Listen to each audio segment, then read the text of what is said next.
Took my energy from under my feet. Spot then kissing me. Took my kin and me. Escape enemies from Let me put on my headphones and I'll do a test test. Pardon me?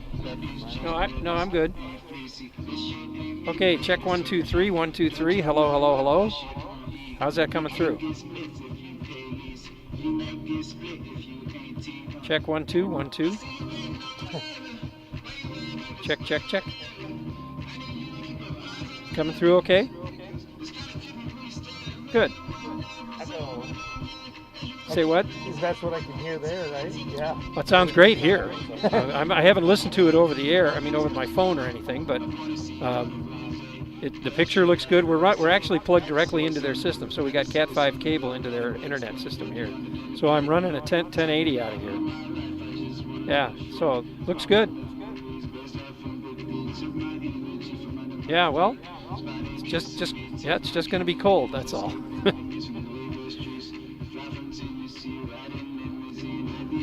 A what? A what?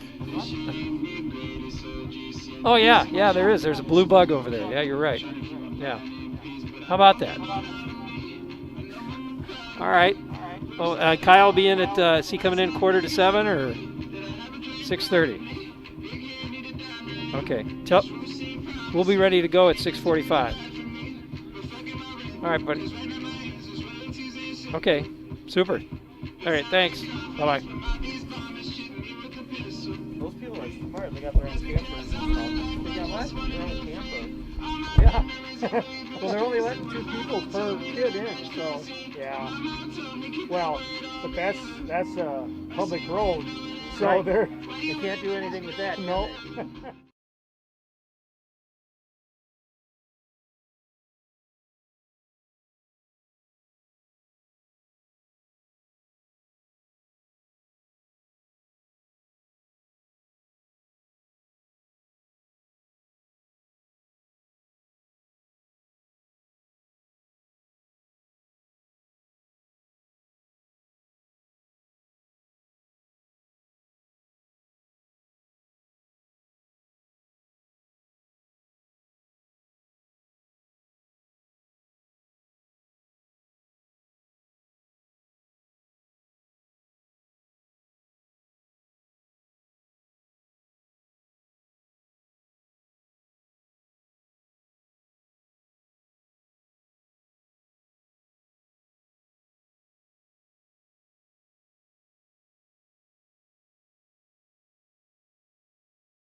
Welcome back to Seven Rivers Sports. Aquinas High School cross country, our topic here this week with Andrew Skimp and Carly Meyer.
It's time for the KQEG-TV High School Game of the Week.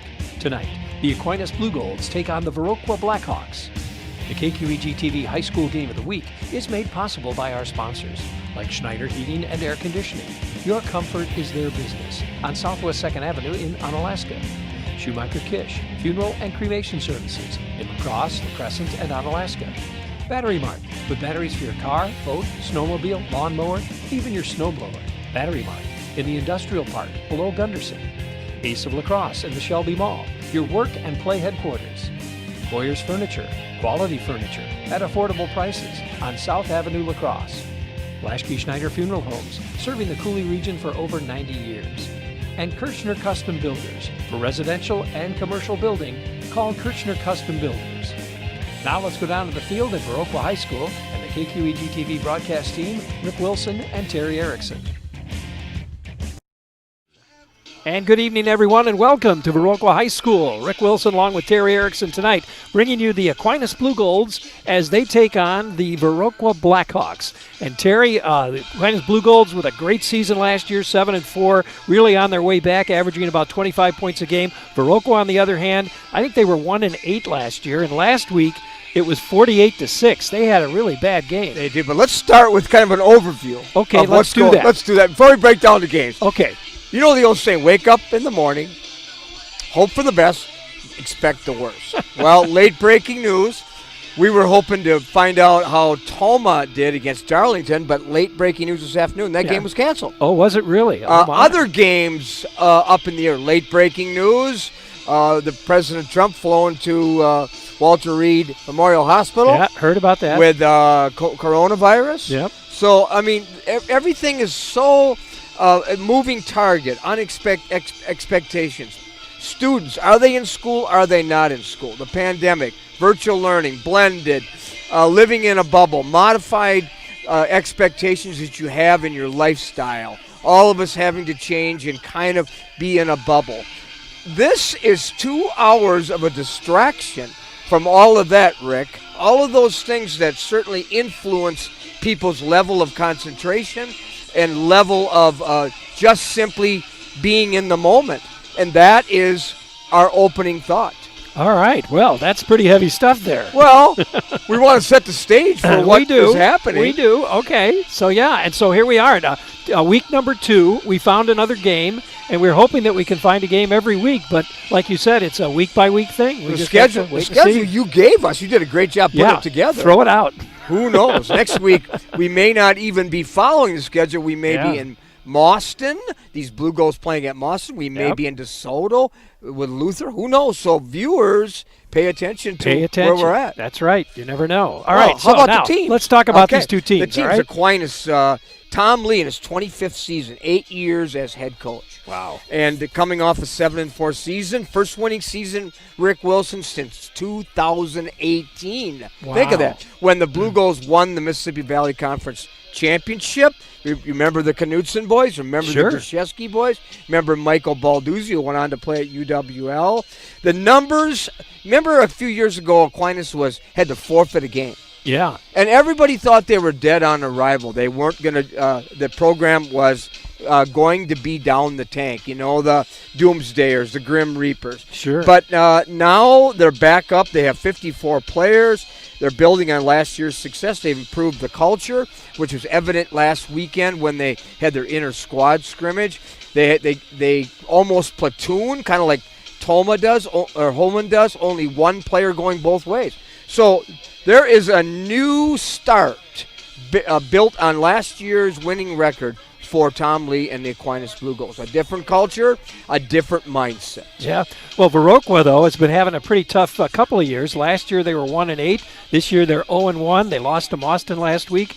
So, how's it going for, the Viroqua Blackhawks? Well, Dwayne Skalicki, in his second year, last year 1-9, came from Manitowoc Lincoln, was a defensive coordinator at Westby. There's a great program. Assistant coach for many years here. Not only did they get beat by Mauston, they got demolished. It was 41-0 at halftime. Their identity is a run, I formation. We hope that they hope to stay true to that. But in order to stay true to your calling, your identity, what is something you need to do. Get ahead. Yeah. Or you cannot stay to that. Last year, 1-8, as I said. Defense gave up 348 points versus Mauston. Wow. And a team that the Blugolds play next week. Wow. Well, let's see. Last year, the Blugolds had 3,413 yards of offense, 38 touchdowns. They tended to be more of a running team than they did a passing team. 28 of those touchdowns were by running the ball, and 10 of them were through the air. So the leading receiver for the Blugolds, I believe Arden Lee, is that correct? No, Cambio, Will Cambio. Well, Cambio and Aiden Lee. Aiden Lee was on yeah. our show, but Aiden Lee is not dressed for this, so that could be a difference. Joe Penchie will take his place. Okay. Is he injured? I'm not sure. Okay, not but sure. That's okay. I hope he's back next week at Mauston. Well, Viroqua lost 11 seniors. They returned this year with 14 seniors. Fortney was their quarterback last year. He graduated. So Ethan Solberg will step into that position as their new quarterback. And they also have a junior, or he is a junior rather. They also have a senior by the name of, last name Jurdy, I believe it is. And last week I think he came in the fourth quarter and played for a little bit. And that's when they scored their 6 points. Well, yeah, but it was scored by Nick Schneider, who is their key player. He's their key runner. He's 550 yards last year. If they do go to the air, Cale Anderson, 11 catches, 168 yards last year. He will be the primary receiver. So as long as you're talking about players to watch. Players to watch. Jackson Flatmeyer, I'm going to talk about him throughout the broadcast. Yeah. 6'5" sophomore. He's emerging. You think about way back when Michael Conway was the quarterback. Sure. Went to Minnesota, 6'5". Yeah. Well, that is what the size is of Jackson Flatmeyer. He's a player to watch. He's put on a lot of weight. He has really improved his game. Will Cambio returning all conference. And Aquinas' defensive line, Ming Kwong, Preston Horahan, Ashton Hollett, I think they will be a key factor. Watch that defensive line and see if they have gap integrity and handle the offensive line of the Blackhawks. Players to watch in Viroqua. We talked about Nick Schneider, number 29, a captain, two-way starter. Returning starter Aaron Dobbs. Watch him at linebacker. He reads well. He's got good leadership. He is durable. He is quick. He's athletic. And Cale Anderson, we talked about him, also a two-way starter. Last year did well, breakaway speed. Is Dobbs playing this week? I think I heard that he didn't play last week. Is that correct? Do you know? He's in my cheat sheet here as a starter, according to the coach. Okay. Keys to the game, ready? Yeah, let's go to the keys All to the right. game. Give it I to think us. with Viroqua, they need to slow the game down. They can't come from behind. They have to balance their attack a little bit against a talented defensive unit led by defense coordinator Tom Lee. They're going to have a tough time if they have to establish the run with Schneider, but he's more of a north-south. He's not a runner that can get to the edge. That could be a problem, especially if the Blugolds load the box and force the Blackhawks to throw the ball. If they look in the rearview mirror to last week's demolishing game they have to erase that in their mind.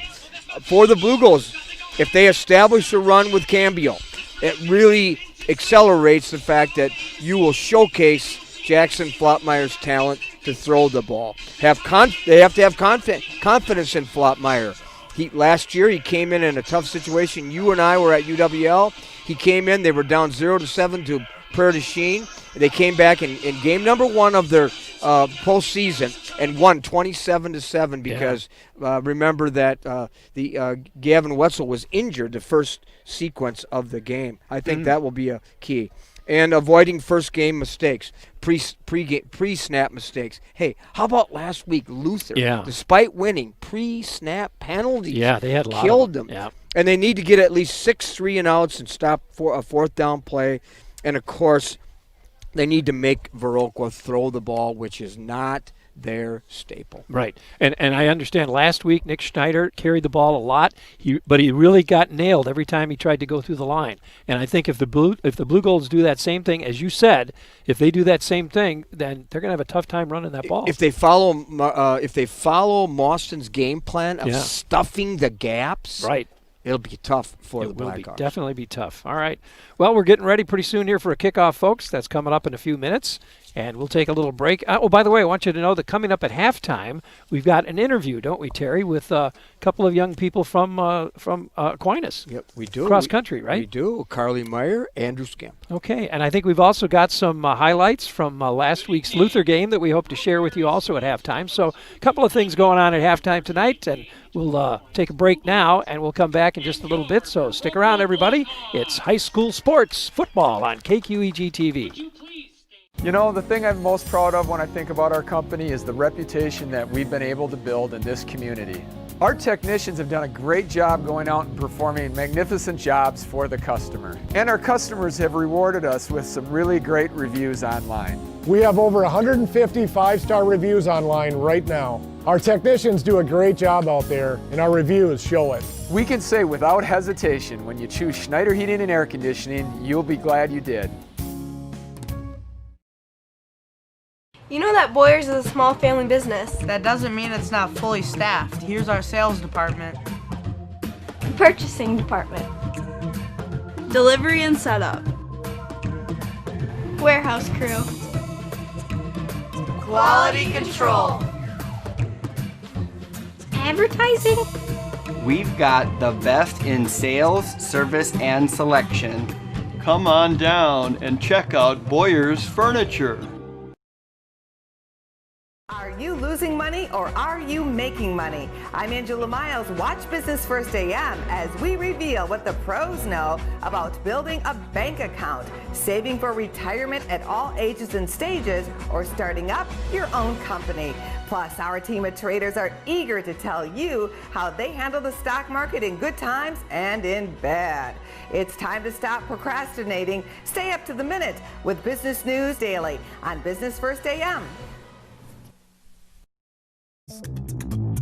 Get ready to go wild. You won't believe how close you can get. Amazing animals. Lion, leopard, and now the rhino. Incredible places. Where else do you know where you can go and have breakfast and have a giraffe eat right out of your hand, huh? Luxury. What could be better? And memories. To Masai Mara, Kenya.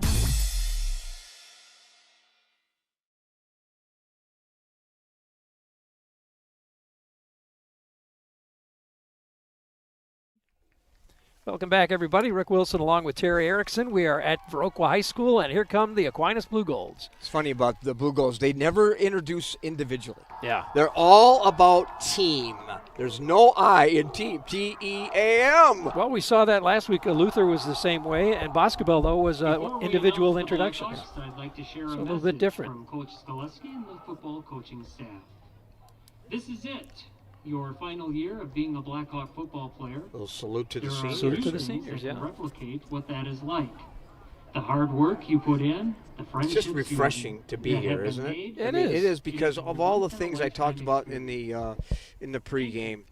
Just all the things going on. It's just it's a troubling time to be here. A salute to seniors. Watch the freshness of high school football. Whoever wins, different skill levels, different talents, different sizes. They're all just playing not for anything other than their school, their family, their community. So true. So well said, too. It is a privilege to be here. Number 1, Jacob Rotz. There's the introduction now of the Viroqua team. Jacob Lotz, a two-way starter. You're going to see a lot of two-way starters here. Well, you talked about Aaron Dobbs. I did. Defensive key, led the team with 29 tackles last year. Gary Mishler coming out. Mishler, I think he will be a key in that defensive line. Eric Jurdy. Number 12 is Blaine Conaway. Blaine Conaway, two-way starter. Captain, returning starter. Henry Rolls, number 14. Number 15, Henry Rolls, Andrew defensive back, There's senior. Andrew Quackenbush, number 15. He's a senior also. Nick Schneider. Here's Nick Schneider that we talk so much about, number 29. A captain, returning starter. Wallace. Terrence Wallace. As you know, they're introducing the seniors. Right, number 33. Anderson. There's a heck of a player, 11 catches, 1 TD last year. Cale Anderson. Ben Gillen. He starts both offensive line and linebacker. Ben Gillen. Mather. Ethan Mather. Ethan Mather, we'll see him playing in the line. Caden Hansen. Caden Hansen. And number Lineman, 69, left, right guard. Bretton Anderson. And Bretton Anderson. Brenton Anderson, offensive line, 69. Joel Anderson, Eric Anderson, the AD, a part of the coaching staff, Carl Zub, Tom Lohr, Adam Stenner, and Austin Jones here at Viroqua. You know, all the years we have broadcast, I think I'm looking now about 20 years for me, I have never broadcast from this particular field. Is that right? Well, this has got to be a relatively new field, don't you think? I mean, it's really nice. It is. It's a beautiful campus. Yeah. Nice people at in Viroqua. You can see a lot of them lined up across the way. Well, that's because they only allowed 2 tickets per student. So yeah, only 2 adults. Those are the Blugolds. And across the way are all the people that couldn't get in. And, up on the road. You see them up on the road. Yeah, there. and the Blugold cheerleaders. Yeah, they're over there too. You can see them over there. So it's interesting. I was watching a college game the other night. I didn't look to see if the high school had modified the rules for the how far the coaches can go, but to distance in college, a lot of our viewers probably don't know, you can go all the way to the 15-yard line. You see, in high school, you can only go 35 to 35. In college now, they let you go all the way to the 15-yard line, so you are distancing yourself. Now, this is exciting here from Viroqua as we're set to kick off. A crew from La Crosse, led by Paul Lexton, officiating this game. Dan Brond on that crew. Know all those guys very well. Nick Snyder set to kick off, huh? Yep, just about. And back deep is Miskowski and Cambio. Boy, 2 quick runners. If they find a running lane, look out. I don't even know if I kicked either one of them. Let's see what Anderson does. Here we go. We're underway. There's Miskowski. Nice run. He'll get it out to about over the 40-yard line there. A good run back for Quinn Miskowski. Great field position. We've watched Miskowski play football. Nice open field tackle by Benny Fergit, number 8, who is a starting defensive back. I think those defensive backs are going to be challenged here, Rick, tonight because of this spread offense, no huddle. Steve Kramer, the offensive coordinator, continues to open his playbook and do a lot of special things. I'm really anxious to see. You're pumped. Flopmeyer. I can tell you're pumped. pumped. I talked to Jackson Flopmeyer last night for quite a while, and I know his family real well. And well, he takes the snap, looking downfield right away. He's got Miskowski open, and he nails it into the end zone for a touchdown, just like that. Well, that doesn't surprise me. I don't know their game plan, but it was a simple speed go route. Speed, obviously, the most important word in that particular direction in that route, because the speed going down the sideline, oh my goodness. And just like that, Aquinas is on the board. Yeah. Riley Carr, the snapper, and just like that, and the kicker, Jackson Flopmeyer. They're going to go for 2, it looks like. Well, that's so many teams run that. So many teams run that, and it didn't really fool the Blackhawks. No, it so 6-0, but the swinging gate. You and I that's talked what it's about called. that Yeah, before. that's right. Put everybody over on 1 hash mark. If the defense goes over there, which they didn't, so it was a bad read by Flopmeyer. Yeah. Well, that was quick, huh? Speaking of reads, though, let me take just a moment, if I can, and remind you that one of our sponsors tonight is Kirshner Custom Builders, your residential and commercial building partners. They do it all, from large commercial buildings to beautiful custom-built homes. Kirshner works with you hand in hand until your project is finished. Visit their website at KirshnerCustomBuilders.com. Know the Kirshner boys real well, and big family. Boy, you remember broadcasting games when Andy played? Sure. They were all quality athletes. Even the oldest daughter was an excellent basketball player. But anyway, quality athletes at Aquinas, and we appreciate your support, Kirshner brothers. All right, we're about ready for a kickoff here. They've got looks like Jacob Lotz back deep for Viroqua for the see if- Blackhawks. I think that's a number 1, isn't Looks it? like Or is Benny that, Fergut, I think, number 8. Is it number 8? It's kind of hard to tell the number. I apologize. There's the kick. Or is it number 3? Hard to tell in those dark uniforms. And it gets loose. Uh-oh. Yeah, it was number 8. You're right. And it gets loose, and it looks like the Blugolds have got it. Oh, yeah, number And they do. 27 right there, Rick. Number 27 on the special teams, Kelvin Hargrove, a sophomore, 5'7", starts on defense and makes the fumble. And right away, the Blugolds set to approach the red zone here. And we're just getting going here. Could be another quick one here. 40 left. Yeah. So many teams will go in this situation and throw the ball. 20 seconds in is all we are. And the Blugolds got it back, and they're 6 points up.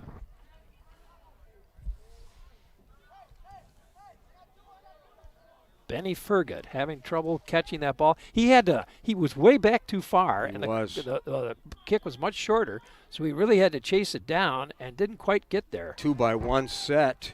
There's and just the throw out to Cambio. He's down. He hits his check down receiver. That's what Jackson Flotmeyer's really worked hard on, is reading his progressions. First progression, second progression, and then check down. And if he doesn't get the check down, then you'll see him run with the ball. Didn't do that in his abbreviated season last year, but he's put together some weight, some speed, some better reads. All See right. if he does that here tonight. Out of the gun. There's a handoff this time. They're going to let Cambio run it up the middle. He breaks through. He's going to get the first down. He's going to head for the end zone, and it's another touchdown for the Aquinas Blugolds. Well, we know what he's capable of doing. Right behind a very good offensive line led by freshman Shane Willenbring, Riley Carr, Will Hansen, Gavin Weinberger, and Preston Horahan, the only two-way starter for the Blugolds. So back to the swinging gate. There we go. We'll try this once again, huh? Blugolds put another 6 points on the board. The holder, Will Cambio. Ooh. They got to work on that one. 2 extra points failed. So we go to 12-0. Oh, yep, 12-0. And Viroqua will get another shot. So we're only, we aren't even a minute into the game. It's 11:02 left in the first quarter, and it's already 12-0. That doesn't bode well for the entire evening, does it? It doesn't bode well when you are running a team, does it? No. Not at all. But let's see. They haven't had an offensive play yet.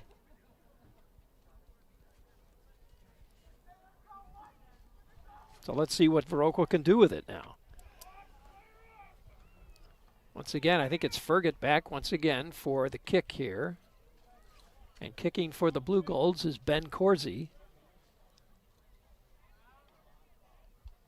Corsi is a sophomore, 6'4", 173, big kid.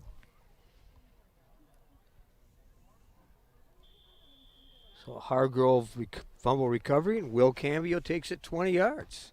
There's the kick. This time he's going to catch it at about the 5-yard line. And a decent run back there. Yeah, a little redemption. Fumbled the ball, give him another chance. Coach, good job. And he is able to get decent yardage. Out to about the 25, something like that. Yeah, run out of bounds 25. by 3 or 4 white jerseys. I mentioned in the pregame, the Blugolds had, just not too many years ago, 19, 20 guys on the whole roster. Now they have close to 60. You can see that on the sideline. Things are looking up. All right. For the Blugolds.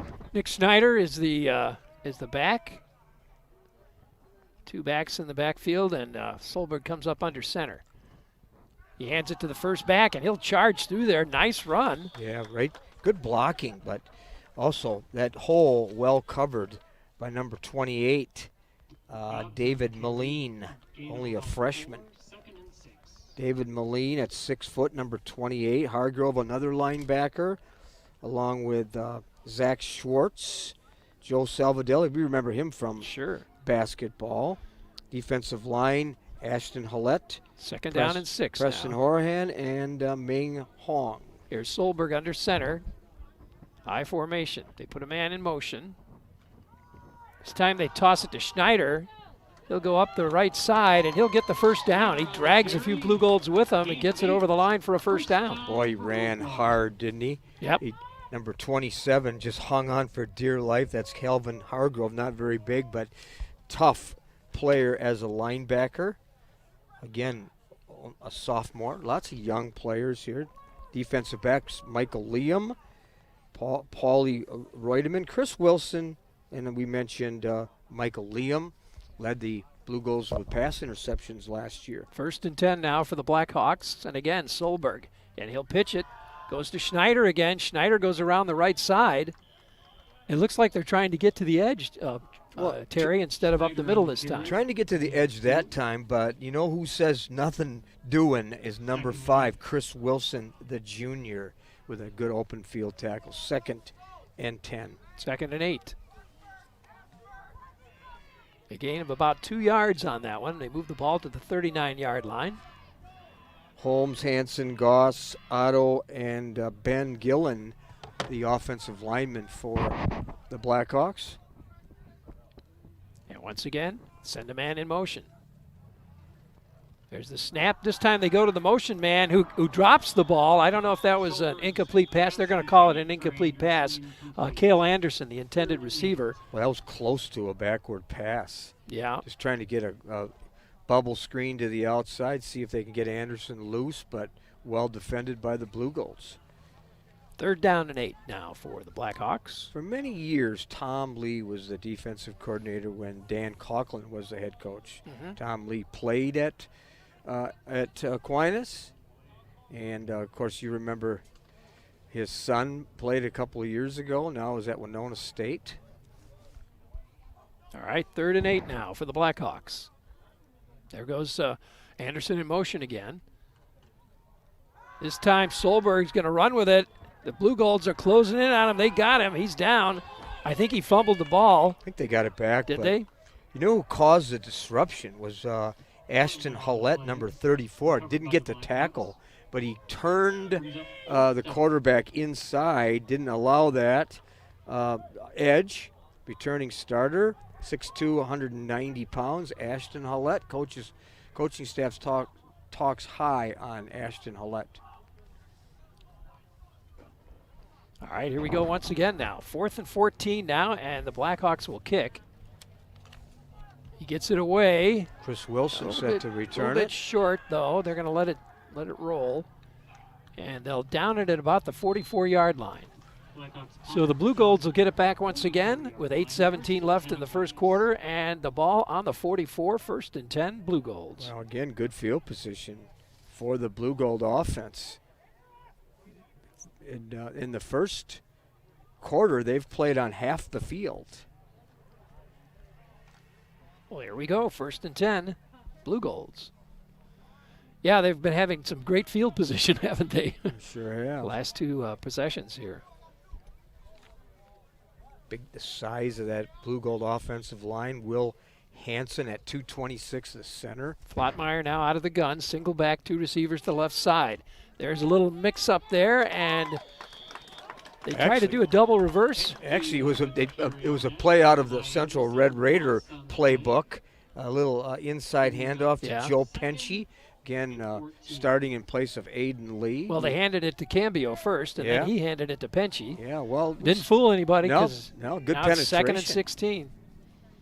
This time they just go to Cambio. He's got a couple of blockers. Cambio will run right into Caden Hansen, and Hansen will pull him down with a gain of about almost 10 yards. Cambio saying, let's forget this fancy stuff. Just give it to me and give me the ball. Yeah. Last year I was all conference. Give it to me. I was on Seven Rivers Sports too. God. Yeah. Don't forget. No, he's only about 5'8", but certainly a significant player as the Blugolds get to penalize for holding. Oh. They're going to back him up. Says Paul Laxton as they march it back. First penalty of the evening here. So that'll make it 2nd down and a whole lot more. Looks like 2nd down and 21 maybe. Flottmeyer's looking to pass now. Finds a man, and it looks like it's completed to Jack Gagermeyer. I like Jack Gagemeyer as a receiver, just a sprint out action. But Gagemeyer, remember his grandfather who was a player at Aquinas. Sprint out. I like passes early in the game that are safe passes to get confidence in the quarterback. However, the safe pass wasn't what they called the first play of the game. 14, Flottmeyer again fades back. He's going deep. Got a couple of Blugolds open. No. Tried to get it to, I think that was number 35, intended for Colin Consemius. Yeah, I remember him from basketball. Another speed route down the sideline, just a little bit overthrown. Jack Gagemeyer was out there too, but it looked like he tripped. Went down. So it'll bring up 4th down for the Blugolds, and they'll kick.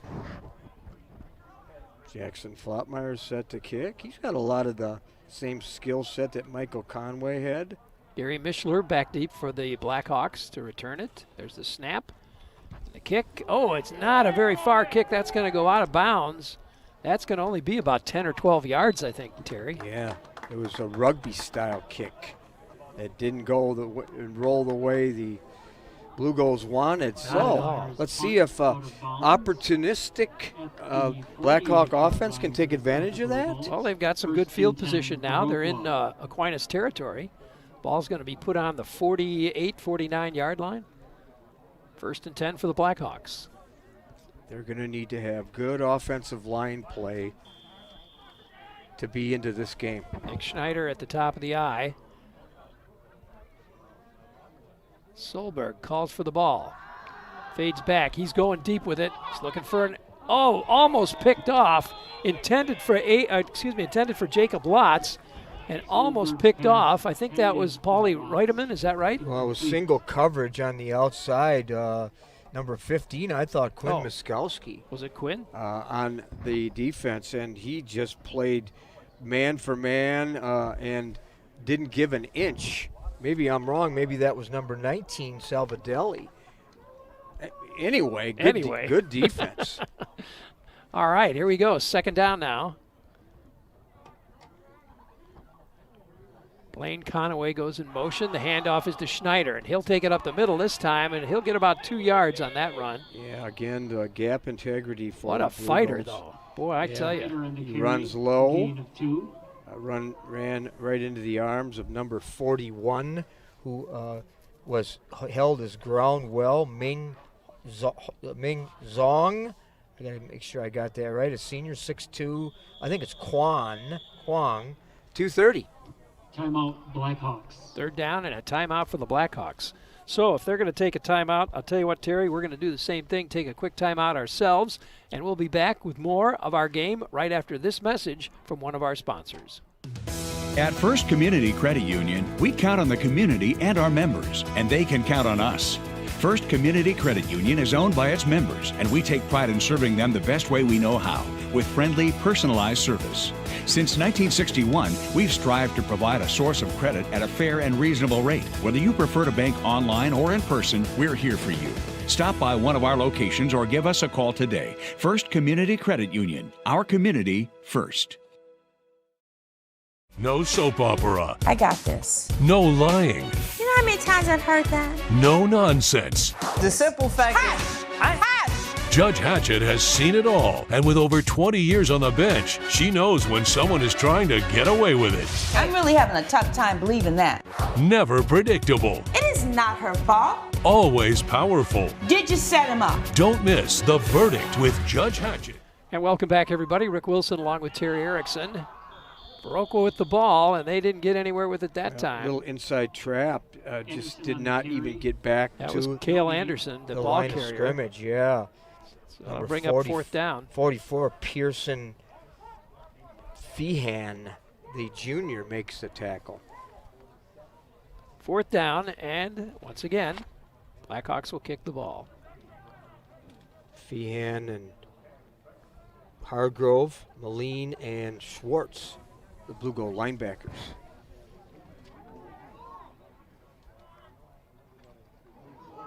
Here's the kick. And, it's fumbled. It looked like, I think that was Michael Liam. Michael Liam's got good, sure hands. Yeah, he was able to get it, though. Wow, he didn't play that very well. He didn't. But he recovered it, so it'll be Aquinas ball. Punt was down 5:45 left in the first quarter here. 12-0. Blugolds in the lead.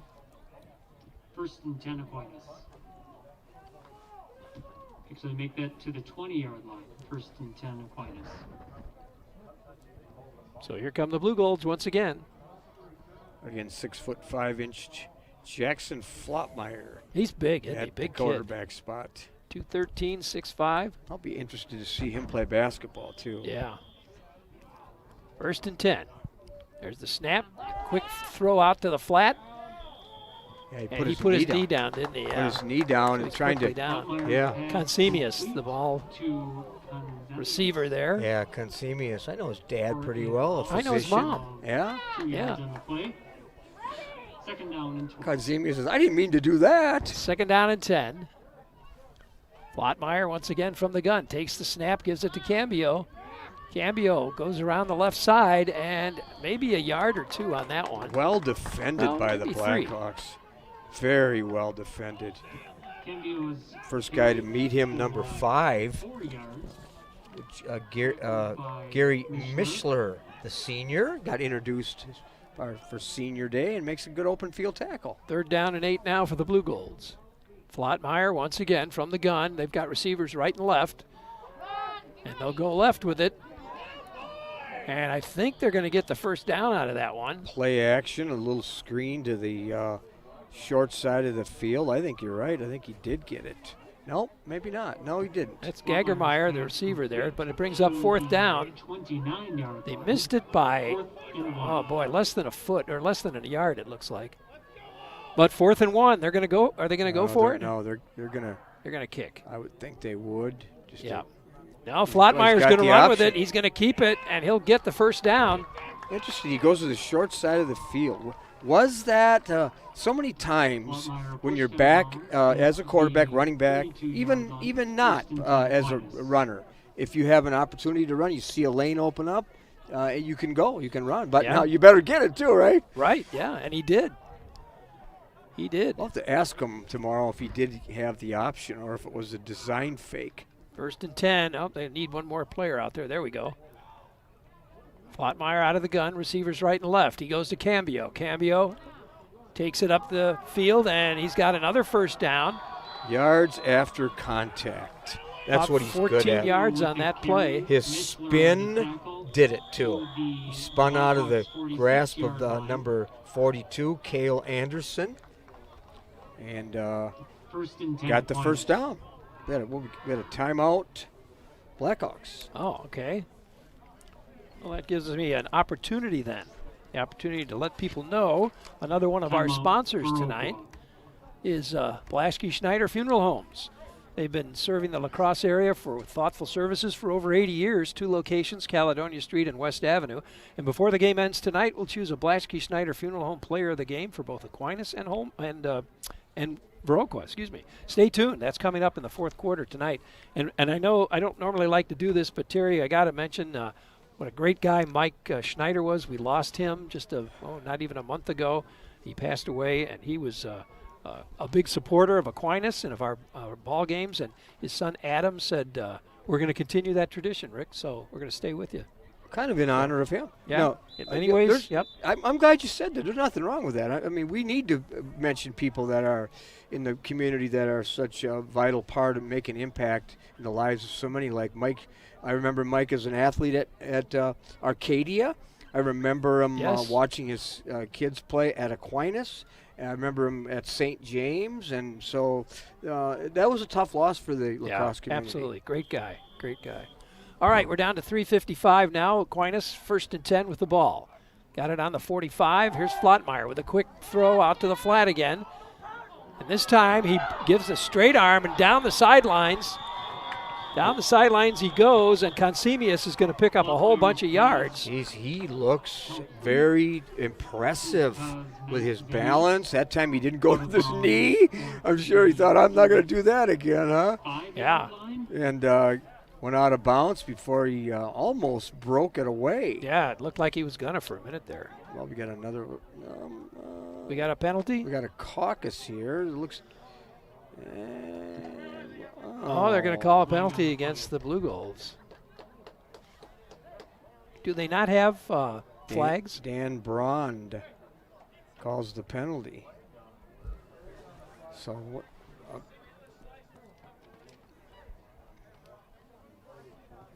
What do we got? Pushing, illegal block, legal use of hands. I want march it back. I want these officials to be mic'd up so we know what's going on. Well, and they don't seem to have any yellow flags, do they?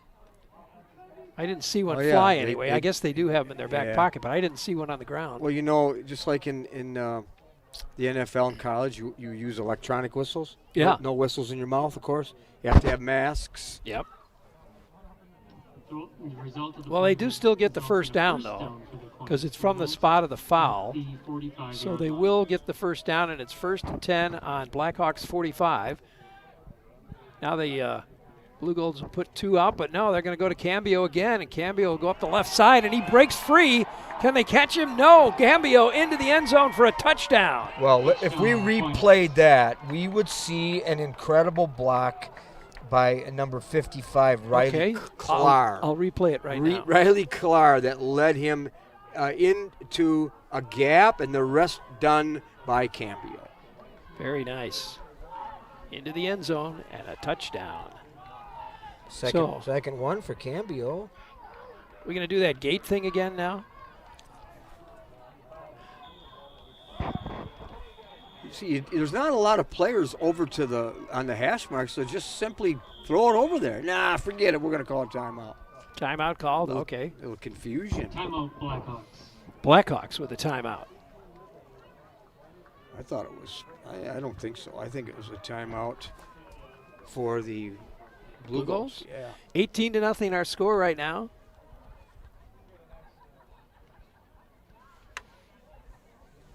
Blugolds with a lot of action in this first quarter. Only 3 minutes and 39 seconds left. We're still in the first quarter, and it's 18-0. Well, it started with Flotmeyer to Miskalski. Cambio has done the rest. 20-yard touchdown, 50-yard touchdown. A lot of yards already in the first quarter for the Blugold offense.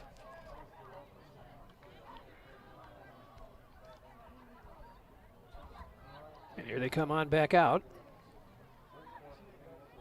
See, if you look at the swinging gate, the players on the hash mark, if there's not a lot of players there, then just get the ball over there and let the lineman take you in. Well, there's three guys over there. Throw it there. Throw it there. You got a screen on the hash mark. There's the snap and the throw. Well, and that didn't work again. 3 in a row. And it seems like they're trying the same play every time. They had to mix it up a little bit maybe, but it's all about numbers, Rick. Yeah. More black jerseys to the right side than to the left side. Right? Right. So I mean it's just a numbers game. And the correct number is 18-0. Blugolds in the lead. Kind of reminds me of a early dominating lead last week at Boscobel. Yeah. Because the Knights erupted. They scored quickly and well, often. With Dylan Yang. He had 3 touchdowns himself. He did a great job at quarterback as a junior. He was our player of the game along with Lyndon Bias. Yeah, Lyndon Bias. Yeah. But that defense looked good too. I'm interested in seeing. You and I talked about it this morning on your show. I'm interested to see how the Knights will do at River Ridge. Yeah, tonight. Yeah.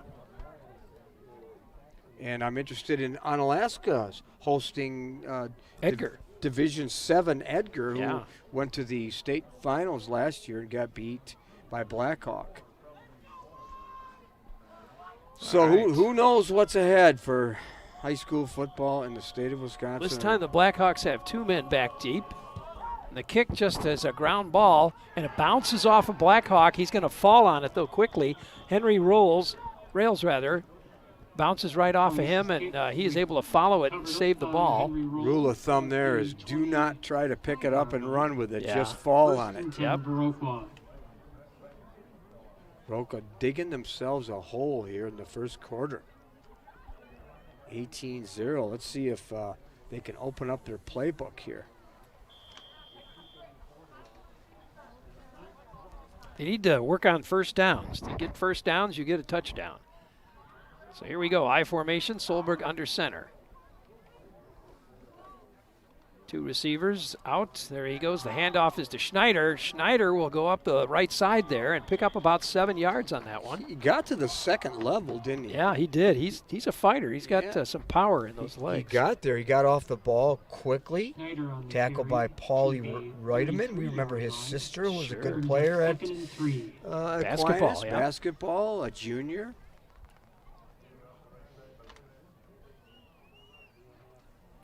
So here come the Blackhawks now, 2nd down and 2. I formation, Solberg under center. Takes the snap, and again he'll go to Schneider, but in Schneider, they tried to catch him behind the line of scrimmage, but he fought his way through and almost got the first down. Yeah. I think he's maybe short by a half a yard. Let's see where they place him. Just hard to run against that defensive line. 3rd down. They went to the other side that time in an effort to throw the Blugolds off. Well, the Blackhawks need to shorten the game. They need to control the ball. They need to keep the Blugold offense off the field. They're not doing a very good job of that so far. 2:23 left now, first quarter. Send a man in motion. Takes the snap, and again, he hands it off to the back. This time, he's going to get that first down. Easily. Aaron Dobbs, the ball carrier. Yeah, excellent job getting that blocking on the left side. Austin Holmes, Caden Hansen, along with center Gavin Goss. That could be nice job. That could be their first down, I think. It is. It's the first time I've heard the announcer yell. So it starts up front, and that left side did a nice job of opening up that hole. Sure did. Once again, Dobbs and Schneider in the backfield. Solberg under center. Conaway is the man in motion. They'll go to Schneider this time. And again, he'll push forward up the center and pick up maybe 3 yards. Putting an extra blocker in there in a triple I, trying to get some yardage. Zach Schwartz, the junior, I'm sure his dad is watching this broadcast, or here, and Grandpa Billy. Probably comfortably sitting in his living room watching this broadcast. 2nd down and 7 now for the Blackhawks. 1:30 left in the first quarter.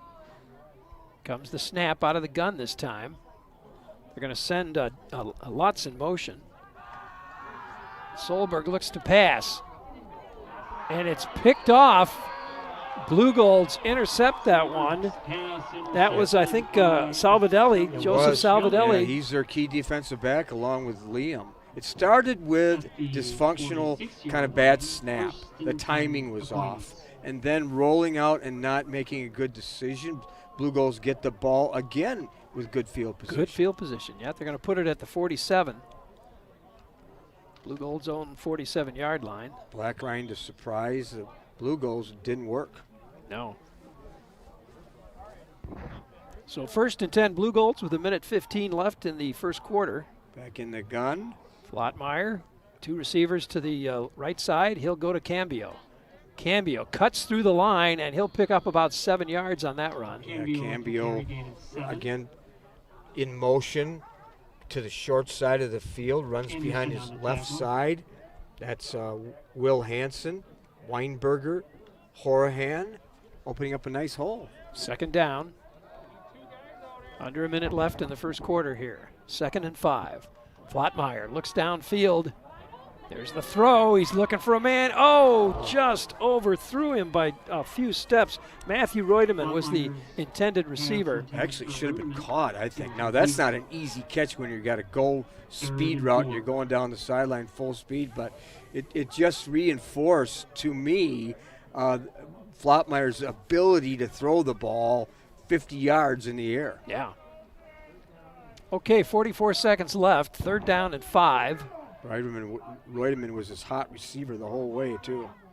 Flottmeyer tried to draw him off there. One of the Blackhawks jumped, but got back in time. Cambio will run with it.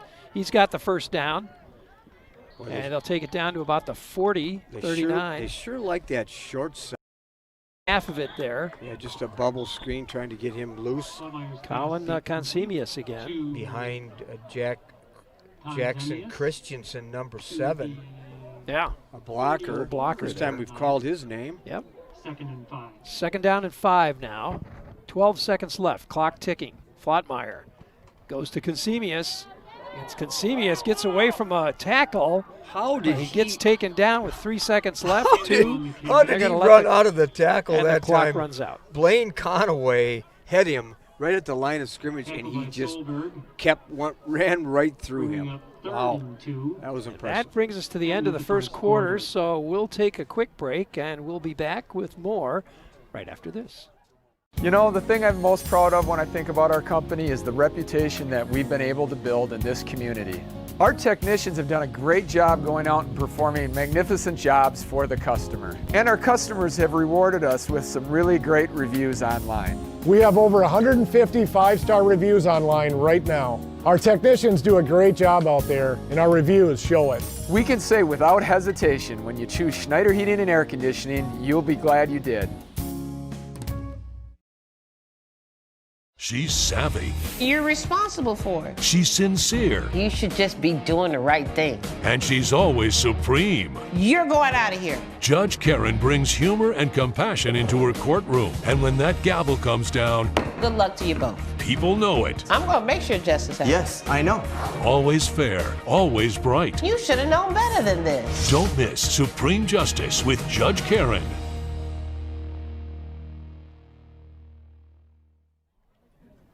Welcome back, everybody. Rick Wilson along with Terry Erickson, and we're headed into the second quarter here.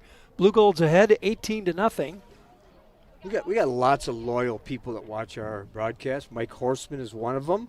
His son Jake was an excellent athlete. Jacob, football, basketball. Yep. Also, all three sports. Daughter, an excellent athlete. I know my brother is watching. He's had some health issues, so we hope he enjoys our broadcast tonight. And I'm sure he'll let us know if we do anything wrong. He'll let us know if we lost our audio like last week. Yeah, well, I couldn't find that. You know, I looked all through the broadcast, couldn't find where we dropped any audio, so maybe he fell asleep. That's probably what it was. I hope not. 3rd down and 3. Flottmeyer going deep, and he overthrows Consemius. He's another goal route, too, and Flottmeyer has been fairly accurate. He's overthrown a couple receivers, but I talked to him yesterday about his progressions and about his speed. He said that's one of the things he's got to work harder on, but he's basically, so far in this game, he's a pocket passer. Yeah. He hasn't had to display any of his speed to the outside. Here we go. Flottmeyer once again. 4th down. They're going to go for it. Looking downfield. He's got his man. I think he caught it, and it should be a 1st down. He did. He used the sideline as to his advantage. And Penchie out of the backfield again. Yeah. If you missed early in the broadcast, Aiden Lee not dressed. Penchie caught the ball out of the backfield. 1st and 10 for the Blugolds. On the 27-yard line now. Flottmeyer hands it on. No, he fakes it to... There's Penchie again, breaks through. Handoff. He's all the way in for a touchdown. The flow going to the short side. Penchie comes back on an inside reverse, and up the middle he goes. Great blocking at the point of attack, and another touchdown for the Blugolds. So, started with Flottmeyer, went to Cambio, went to Penchie, and 6 points. Just like that. And it's 24-0 now. Geez, last week we had a running clock. Are we going to have the same thing here? Oh, whoa. That's been a disaster. It really isn't working, is it? That's been the worst. No, do you want a quarterback that someday will be a college quarterback? Do you want a quarterback naked? Out there by himself? You want him out there by himself where you get a Blackhawk just running into him and decapitating him? Or No. No. I'm not on the coaching staff, but I would eliminate that from my playbook for at least the rest of this game. Be a good idea. Yeah. Wouldn't you? Yeah, absolutely. Absolutely. I don't know why they keep trying it. That's the 4th time, and the 4th time it didn't work. But that's the only. They must not have a kicker. They do. His name is Jackson Flottmeyer. Well, okay, but he's not a place kicker, maybe. Oh, I think he is, but I don't know. No. He can do about anything. Anyway, You don't want to. Do you want to see that? No. No. If you're a Blue Gold, you No. don't want to see that anymore. No. No. That's the only thing they've done wrong so far in the first half. Mishler and Dobbs will be back deep now for the Blackhawks. See if they can get something going. The Blackhawks had a tough time handling these kickoffs. Could be the cold weather, maybe. Could be the trajectory. Could be how the ball is kicked. You know, how clever he is with a spin on the ball. I just made that up, by the way. Did you? Okay. Ben Corral. I bought it. No, it's Ben Corsi. Ben Corsi. I mean. Ben Corsi. All right, Kick Ben it. Corsi. Clean my glasses, I think. There it is. Picked up. No, he again. Trouble picking it up, and it's stolen away. Yeah, I think it should be Blue Gold ball right there. That's what it should be. Let's see what they the guy in decide. Huh? stripes says. That's Jim Dulce on that side, I think. That was Kelvin Hargrove who picked up the ball for the Blue Golds. It should be the Blue Gold ball, yeah. Oh, another turnover and give the Blue Golds the ball there. Ouch. Now, will Flottmeyer come out and throw the ball here like he's done before after a turnover? And then, of course, do something else on the extra point. Yeah, try a different extra point. Let's just run a conventional play. Yeah, something. Give the ball to Cambio or something. Jeez. 1st and 10. Here we go. No, they've tried that too, and it didn't work. That's true. Here's Flottmeyer. Cambio in the backfield with him. He'll hand it off to Cambio. He'll find his way through, and another first down picked up. Almost broke it there. Jeez, he did. He got to the 3rd level. And if it wouldn't have been for Aaron Dobbs, who's the leading tackler last year as a junior, he would have went in. Inches away from a first down. Flottmeyer, we got a whistle. Timeout? What do we got? Not sure.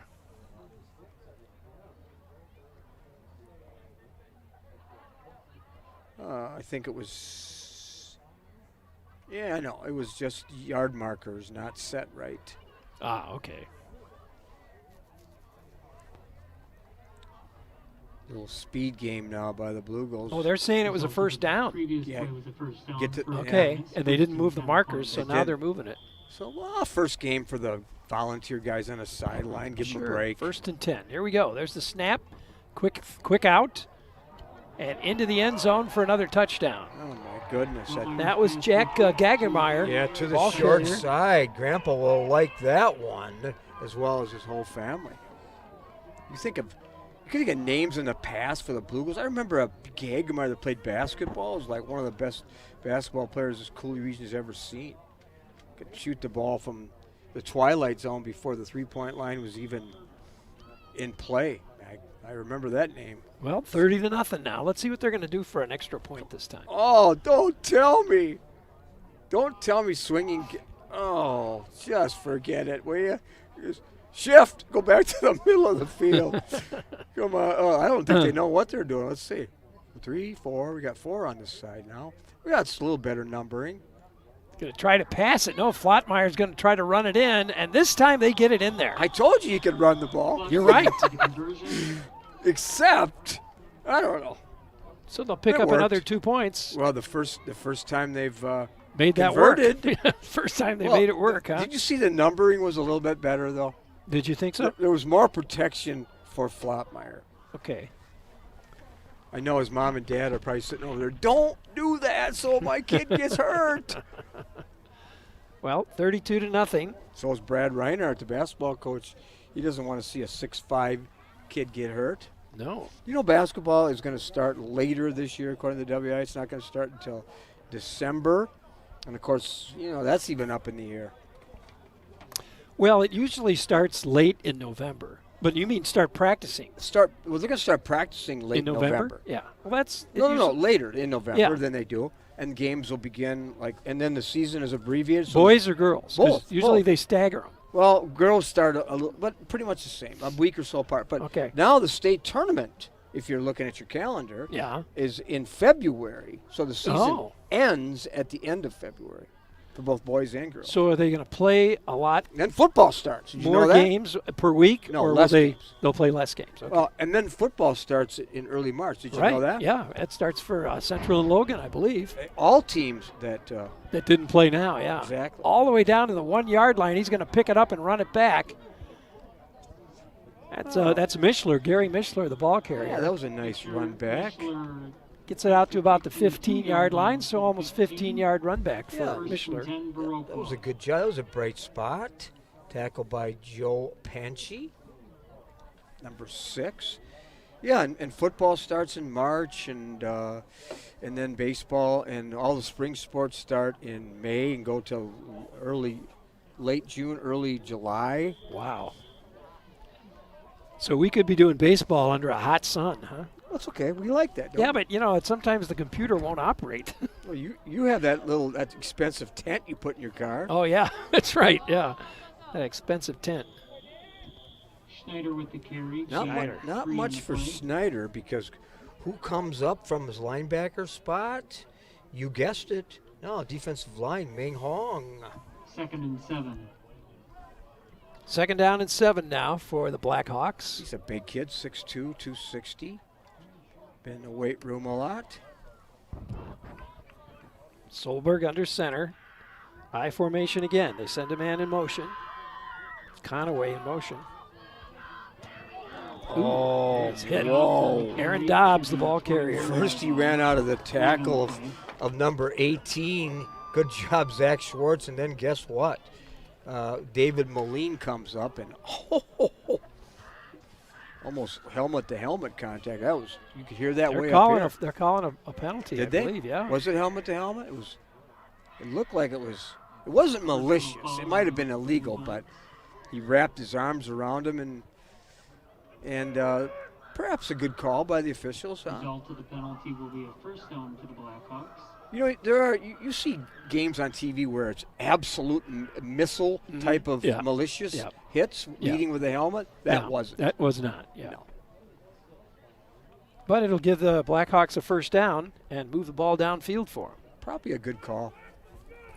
Just to protect the athlete, right? Yep, absolutely. That's one of the major jobs of an official, not to micromanage and call little penalties all the time, but look for things that are going to perhaps make an impact in the game in a negative way. That's their job. All right, so here come the Blackhawks now, 1st and 10. Ball on their own 36-yard line. Solberg under center. There goes a man in motion. That's Anderson. And the handoff to Schneider, and he'll go up the middle and pick up about 4 yards on that play. There's good blocking by that offensive line. 3-4 guys on the tackle, led by number 27, Calvin Hargrove, the sophomore, 5'7". I remember him playing as an 8th grader. He was impressive. 2nd down and 6 now for the Blackhawks. 10:03 left. We're in the second quarter here at Viroqua High School. That time Lotz is in motion. And they'll go to Schneider again, but he gets hit right away. Holy smoke. Did you see that, Terry? I saw 3 white jerseys. I think that was Hargrove. And the principal tackler was Ashton Hallett, number 34, but with help from his friends, of course. Hargrove was in that one, too. How do you evaluate a good team? You evaluate them by the number of players that are involved in a tackle. It's called rally to the ball. If you see 3-4 jerseys, 3-4 defenders making a tackle, you know they're doing their job. 3rd down and 6 now. Again, they send Conaway in motion. And this time they break one through. That's Aaron Dobbs. Nice job, too. Tackled by number 18, Zach Schwartz, who caught him from behind. Hey, let's give some credit to that offensive line. My goodness. Yeah. Caden Hansen, Gavin Goss, Spencer Otto, Ben Gillen, and that tight end, Blaine Conaway. Austin Holmes, part of that blocking on that play.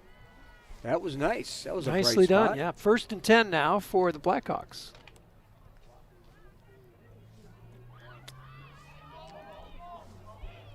.8:54 left in the second quarter here. Solberg now under center, I formation.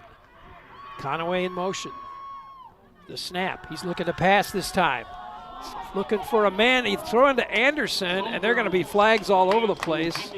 Close. Good protection. They're going to say Salvadelli. Good protection. Pass interference. Close. In college and in professional, that wouldn't have been. High school, maybe. So that kind of a good break for the Blackhawks. I think if we replayed that again, it could have been, but it was marginal. What'd you think? Must have been holding. Is it just marking off 10 yards, or is that the way? No, it was. Was it pass interference? Yeah, it was. Okay. It's Result like of the penalty, 15 yards. Viroqua. Penalties are helping the Blackhawks. Had a hit to the helmet, and now a penalty on a pass interference. 1st and 10. Ball on the 24-yard line of the Blugolds. There's the snap, and they'll go to Schneider. He'll try to get around the right side. Makes the corner and picks up about 4 or 5 yards. Yeah, got to the edge. That's not his strength either. Tackled by number 44, Pearson Feehan, the junior, 6'3", 170.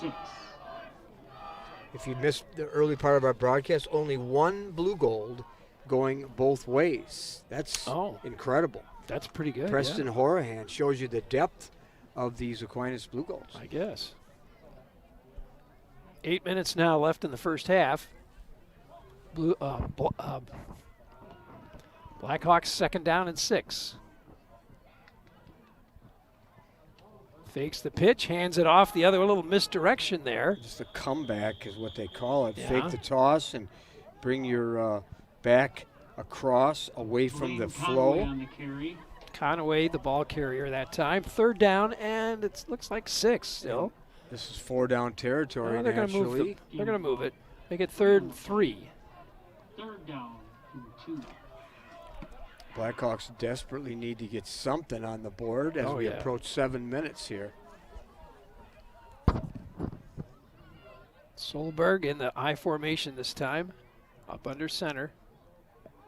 The snap. They go to Schneider. Schneider almost taken down. Oh, the ball goes loose. Yeah, he fumbled it. He fumbled it. I think the Blue Gulls have it. Ashton Hollett made the first contact there. Almost took him down in the backfield. Ashton Hollett is the disruptor. You're right. He's the one that created the problem, stripped it, and then the Blue Gulls recovered. That's a bad blow for the Blackhawks. The Blackhawks, they had a good run going there. That was an impressive drive. Yeah. 1st and 10 Aquinas. He's on Alaska and Edgar 0-0 at half. Does that surprise you? Yeah. Oh, Mike Horseman giving us an update. Yeah. Edgar certainly a tremendous resume with Jerry Sins, their head coach.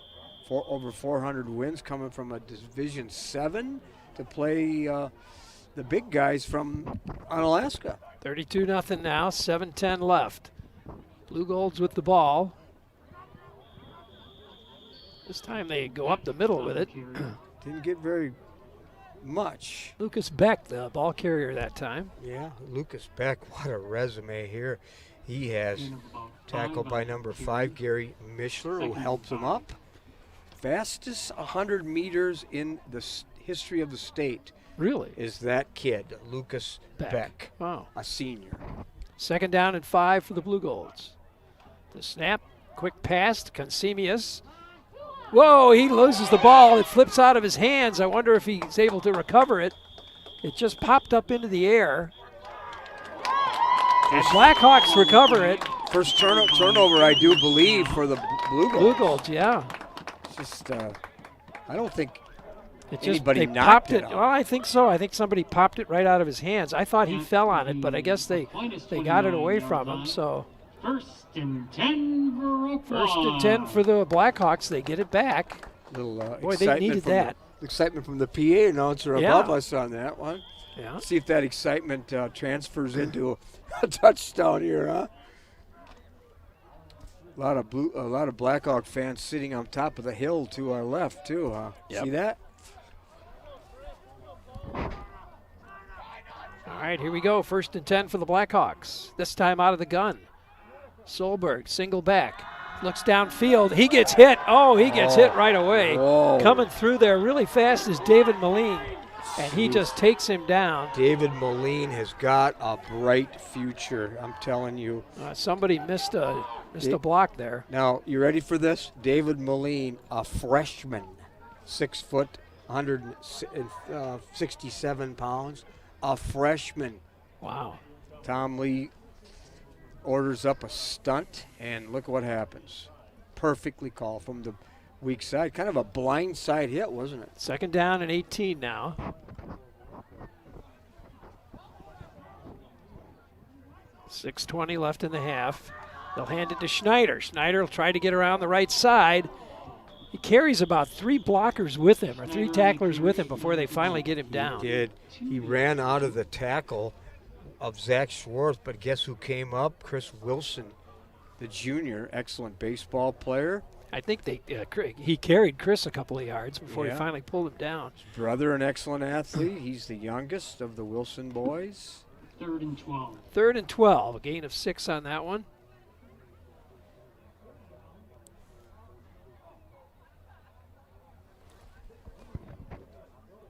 Here's the Blackhawks once again, under center, Solberg. And again, he pops it up into the air. I don't know what that was, but it's going to get recovered by David Moline. Is that what you call a desperation? Like, I don't want this ball. I don't know what he was doing. He was getting tackled, and he popped it up in the air, gave it to the Blugolds. 190-pound Ashton Hallett, number 34, just destroyed him. And he didn't want anything to do with that. No, he did not. No, I don't know if he inadvertently threw that or what. I don't know what he did, Just sort of popped it up in the air. Nevertheless, they're their own worst enemy again. Actually, we're going The Blugolds get it back, and it's 1st and 10 with 5 minutes and 30 seconds left. 32-0. Blugolds are in the lead. Okay, so it's not a turnover. It's 4th down, incomplete pass. Oh, okay. They're going to call that a pass. Okay. Okay. Replay that one, will you? It did go forward, Yes, it did. Yeah. So, but I guess I can perhaps see that. maybe an underhanded pass or something. It kind of looked like it, but yeah. So okay, 4th down, 4th and about 6 or 7. We were ready to chalk up a turnover. We were. It looked like it to me, but how can we argue with the white hat? But no, we can't. Tom Lee says I need to talk to you guys about that. The head coach. And first, I think. So Paul Laxton goes over and tries to explain it. Let's see if he does. Everybody wearing masks. Did you read the article in the paper last week, USA Today, the NFL coaches that were fined as a result of putting their masks down and not putting them up, like John Gruden and a couple others, $100,000 a piece for putting their mask down. Now, I think the discussion was about where the ball should be placed because it's now 4th and 13. They moved the ball back. I think you're right. Solberg lets one loose. And now we got a flag downfield. It's going to be pass interference again against the Blugolds. Yeah. Flag on the play. And that would be on Chris Wilson. But again, I guess I can see that. Pretty good contact. The pass was underthrown, but does whether or not it's catchable make a difference in high school? No. All right. Well, it'll be 1st and 10 then again for the Blackhawks, and this time the ball will be on the 20. Result of the penalty is a first down. 26, 27-yard line, it looks like. The Blugolds are giving them, opening the door and giving them an opportunity. Yeah, they are. See if they can capitalize it here. Solberg under center this time. I formation. Receivers right and left. They'll go to Schneider. Schneider takes it up the sideline and gets stopped by Chris Wilson. That was impressive. Impressive run by Schneider. We talked about him at the pregame. He's a key player here for these Blackhawks. Converted lineman. Ran well last year. His brother, an excellent player. Probably the best running back that in recent years here was Tyler Hanna. Graduated I think 3 years ago. His dad was the head coach, Bill Hanna. Okay. 2nd down and 2. Ball on the 14 now. Solberg under center. Hands it off. Schneider once again. Excuse me, you take that back. That was not Schneider. That was Dobbs, Aaron Dobbs, the ball carrier. Dobbs has carried the ball 3 times, I think. Give Schneider a little break. Now give the ball back to Schneider here on 1st down. See if he can take it into pay dirt. 1st and 10, ball on the 11-yard line. So Blackhawks into the red zone. Could be for the first time tonight. See if they can punch it into the end zone now. Solberg takes it, hands it off. Dobbs, the ball carrier that time. Again, some good blocking by Austin Holmes, Caden Hansen, and Gavin Goss. Good gain on 1st down. Under 4 minutes now. 6 on the play. 2nd and 4. I think the Blackhawks have 2 timeouts left. So if they need to, but they're going to try to punch it in well before that.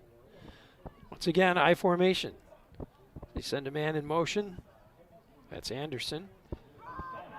And again, they'll hand it off to Dobbs again. And he doesn't get too many that time. A swarm of Blugolds right there, led by 53 Preston Horahan, the junior, 6'4", 250 pounds of muscle. Wow.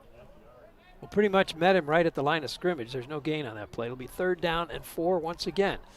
Clock marching down to about 3 minutes now.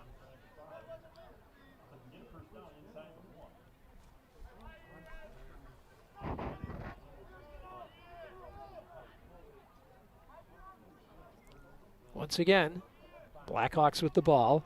Solberg takes the snap, fakes the handoff. There's the throw. He's got his man.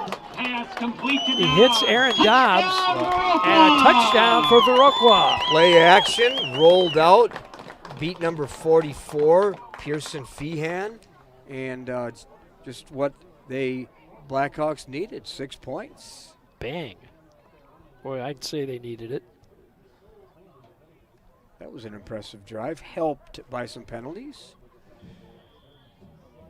I don't think the Blackhawks are going to try that swinging gate either. No? You don't think they'll do that? I don't think so. I think they'll just give the ball to Schneider or something and try to get a 2-point conversion. Let's see what happens. 32-6 now, with 2:46 left in the half. Good play call, too, by the Blackhawk coaching staff. They're going to go for 2. Out of the gun. Oh, a bad snap. He picks it up, throws it into the end zone. It's picked off. Okay. Driver point, no good. So the extra point is no good. Blugolds smelt that out. Second time I've seen him go to that shotgun. Calvin Hargrove, the principal defender. All right, while they're getting set for the next one, we'll take a quick break here, folks. We'll be back with more right after this. The high school game of the week continues after these messages. You know Boyer's Furniture. We've been in business over 100 years selling quality furniture at budget prices. But who's choosing the furniture we're selling? We picked out sofas, and more sofas. We picked out love seats, and more love seats. We picked out recliners, and more recliners. dining room furniture, bedroom furniture. With buyers like these and USA brands like Ashley, Marshfield, and Best, you can't do better than Boyer Furniture. No soap opera. I got this. No lying. You know how many times I've heard that? No nonsense. The simple fact is, Judge Hatchett has seen it all, and with over 20 years on the bench, she knows when someone is trying to get away with it. I'm really having a tough time believing that. Never predictable. It is not her fault. Always powerful. Did you set him up? Don't miss The Verdict with Judge Hatchett.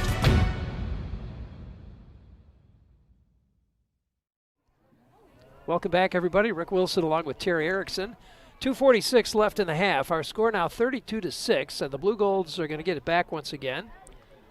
Well, the good thing was the score by the Blackhawks. The bad thing is there's 2:45 left. Running out of time, huh? For the for the Blugolds. For the Blugolds, okay. Yeah, the good thing is for them is they have a chance to put 6 on the board here. Wilson and Cambio back deep. It's going to go to Cambio. He has a little trouble picking it up. He's got it. Goes right through the Blackhawks. Cuts around. He's on his way to the end zone, folks. He got through there. And it's another touchdown if there's no flags on the play. Well, no penalties. I see no yellow flags. Outstanding. I see no flags, and so there's 6. The gentleman's asked me for a program. No, there's no programs. Well, they had Viroqua ones at the front. You'll find one of those up there. Oh, quick look. There you go. There you go. So, yeah, we can handle that. Yeah, we'll help out when we can. Look at Absolutely. That. Sure. Blugolds with another score. Let's see. Are they going to kick to the wrong guy there? Didn't they? Cambio again. He is 38-6. Our score now. Yeah, let's see what they're going to go for 2 again. They will with that swinging gate. Here we go again. Flottmeyer. Oh, Flottmeyer gets hit. He stays on his feet, throws it to the end zone, and they've got it. Look at that. He kept his poise. Couldn't bring him down. And 2 points. Just like that. I told him to stay with that swinging gate. Yeah, you did. Salvadelli. No, I didn't. The receiver. I know you didn't. Salvadelli, the receiver. That makes it 40-6 with 2:32 left in the half. Cambio is just lighting him up. That's his 3rd touchdown of the first half. Was that 70-yard touchdown kickoff return? Yeah. And the coaching staff saying, why'd you kick the ball to him anyway? Another one of our sponsors today is Ace of Lacrosse in the Shelby Mall. Ace of Lacrosse is your work and play headquarters, everything for the do-it-yourselfer and for the hunter and fisherman. You'll find it at Ace of Lacrosse in the Shelby Mall.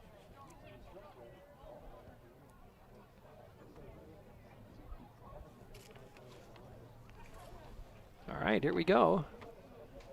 Blugolds will give it back to the Blackhawks once again. Back deep for them. Mishler and Dobbs standing at about the, well, they're going to move Dobbs up and put Mishler at about the 10. Here comes the kick. And it's going to go to Mishler. And he catches it this time. Up to the 15. Out to the 20. Looks like he'll get to about the 25, 26. Swarmed by a host of white jerseys, led by the Kelvin Hargrove as a sophomore. Again, he has been impressive on these special units. Yeah. So 1st and 10 now for the Blackhawks. With 2:22 left. And just moments ago you were saying there wasn't enough time left for the Blugolds.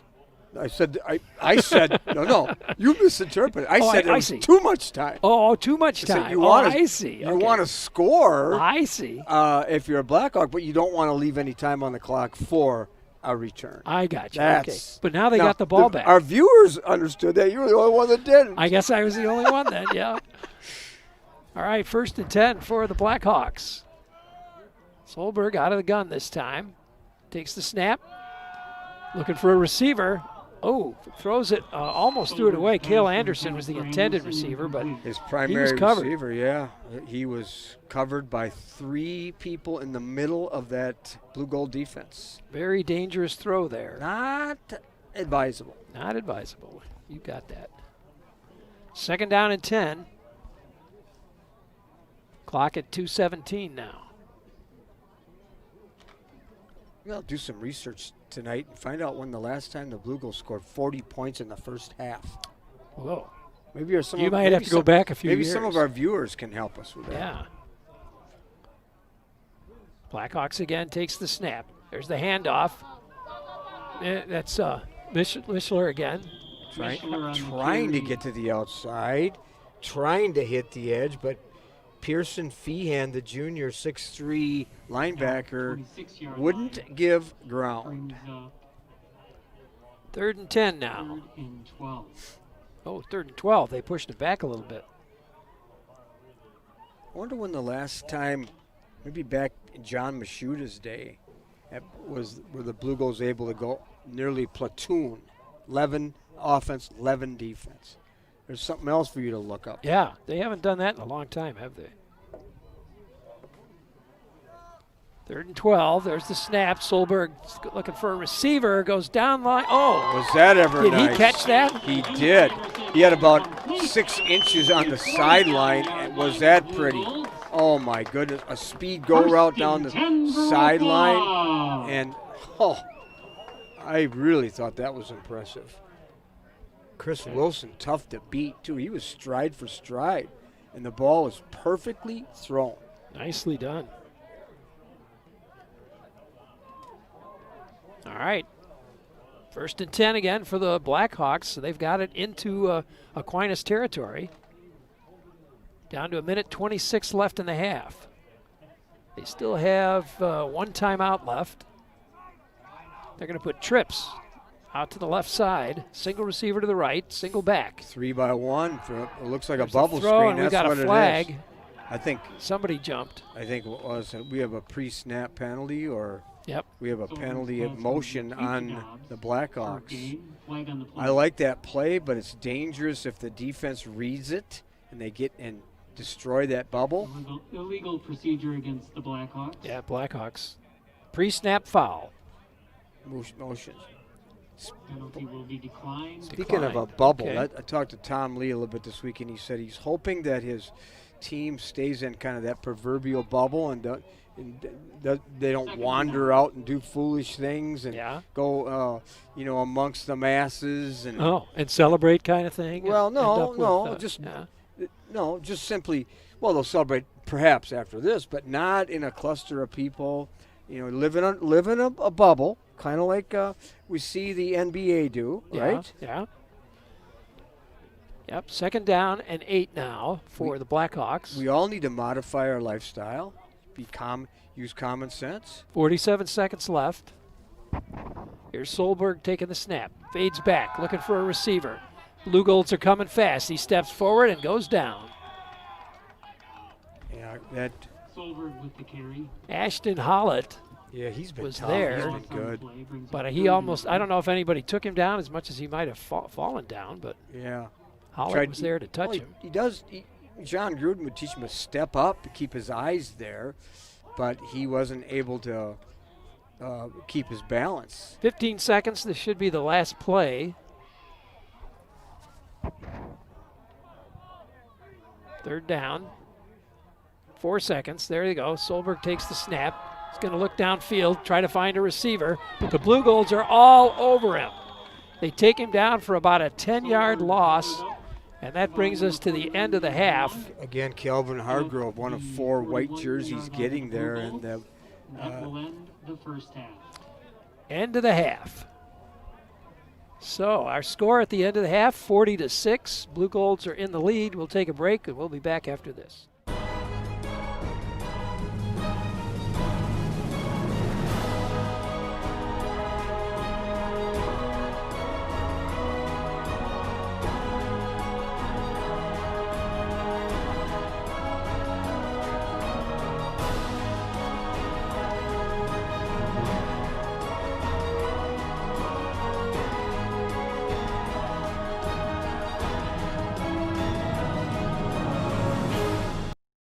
Are you thinking of building your dream home or remodeling your current commercial space? Kirshner Custom Builders can help you make your dream become a reality. They build beautiful, dramatic, creative, functional, and efficient buildings, whether it's your dream home or commercial building. Kirshner Custom Builders will coordinate every step of the process, from land purchasing to final landscaping. Visit their website at KirshnerCustomBuilders.com and get a free guide on things you must know when planning to build a custom home or renovate a commercial space. Kirshner Custom Builders, your satisfaction is their guarantee.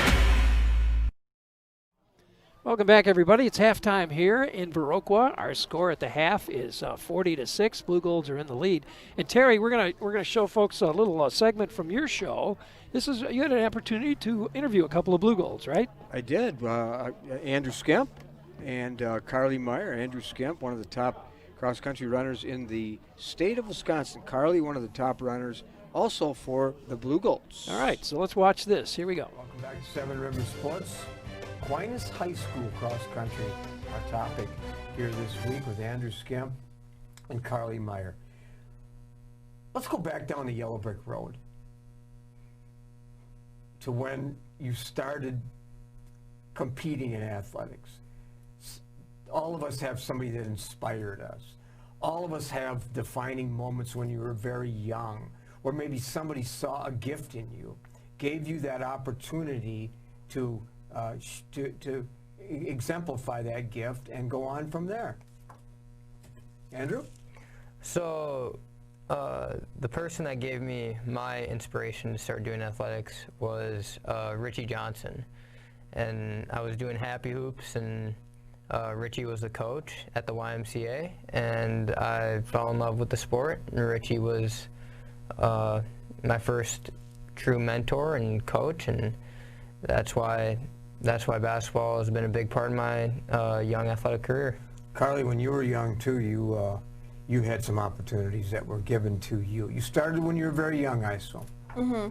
I started participating in sports like in elementary school and stuff, and my mentors are kind of my family, but especially my two brothers, who we've always just pushed each other and just loved training together and pushing each other.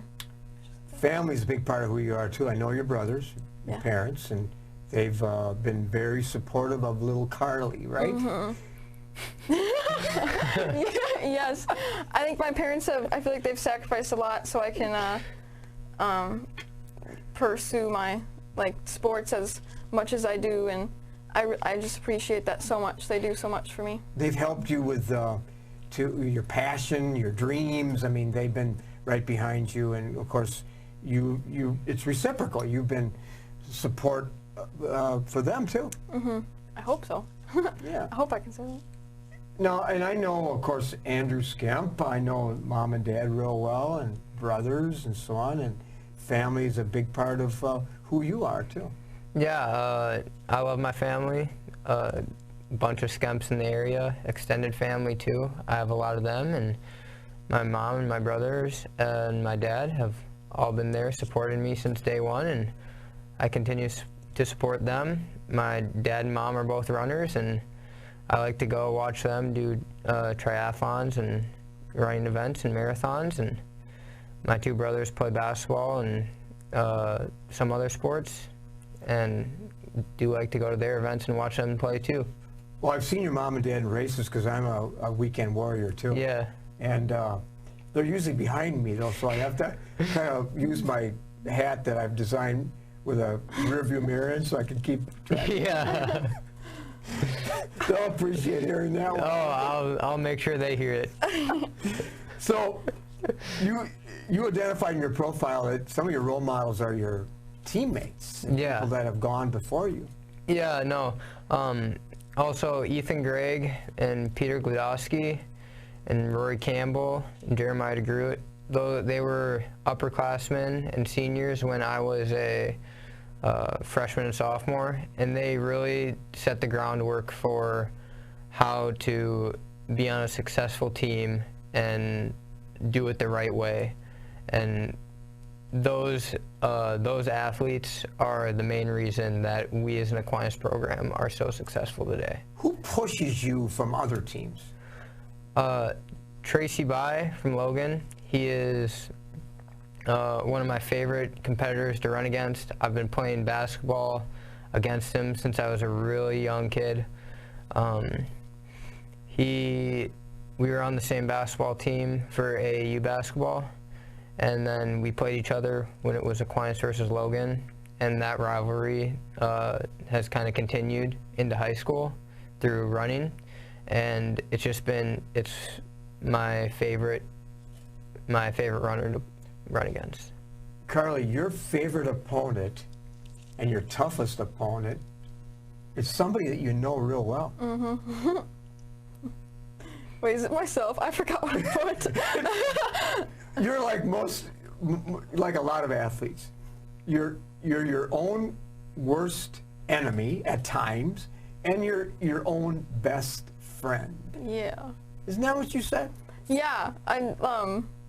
like, I love competing against the athlete I was yesterday.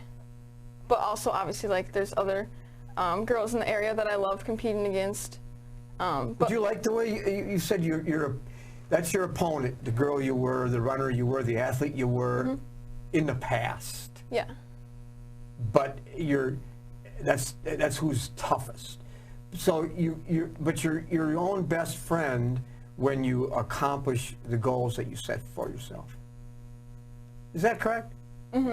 Yeah, I think, because when I do accomplish them, I'm like really obviously proud of myself, and also I'm thankful for the coaches who put in their time to help me like achieve that, and my teammates who are there supporting me as well. A lot of athletes struggle with setbacks. They can't handle it. They self-destruct.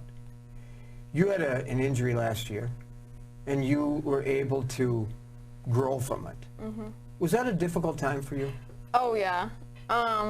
Like looking back on it, I just missed running so much, and I think if that wouldn't have happened, I probably wouldn't have put in the extra work that I did over this spring and this summer, just because last year made me realize how much I did love to run and how much I love training and wanted to do well. So I'm actually kind of glad it happened, because I think it really pushed me to be even that much better this year.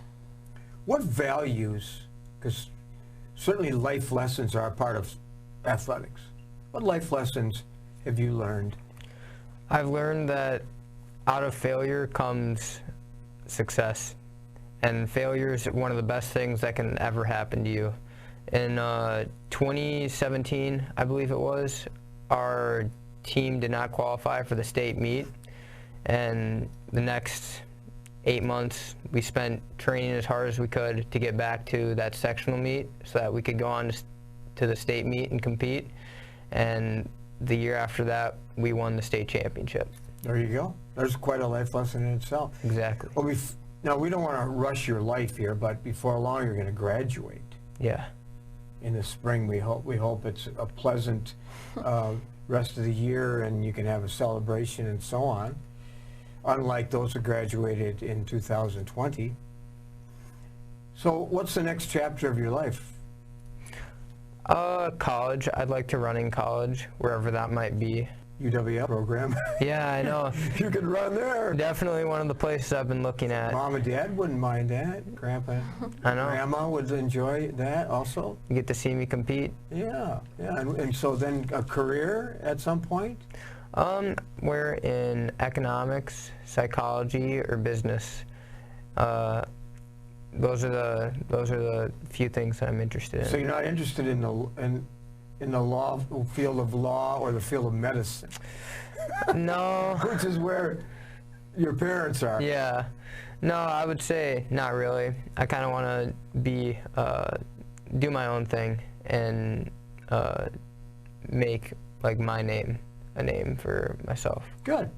And Carly graduates next May, and hopefully you'll stick around. Yeah, I'd like to stay, go to UWL. I'm thinking of running there. I'm still deciding. But yeah, I'd like to stay close to home because family is such a big part of my life. And then exercise physiologist possibly? Yeah. Or that type of work? Yeah, or like business or biology or something. I haven't decided yet. Yeah, you don't have to decide yet. Yeah, exactly. So if there was if you had your own, you're young, you're only 17 years old, but have you developed already a philosophy of life?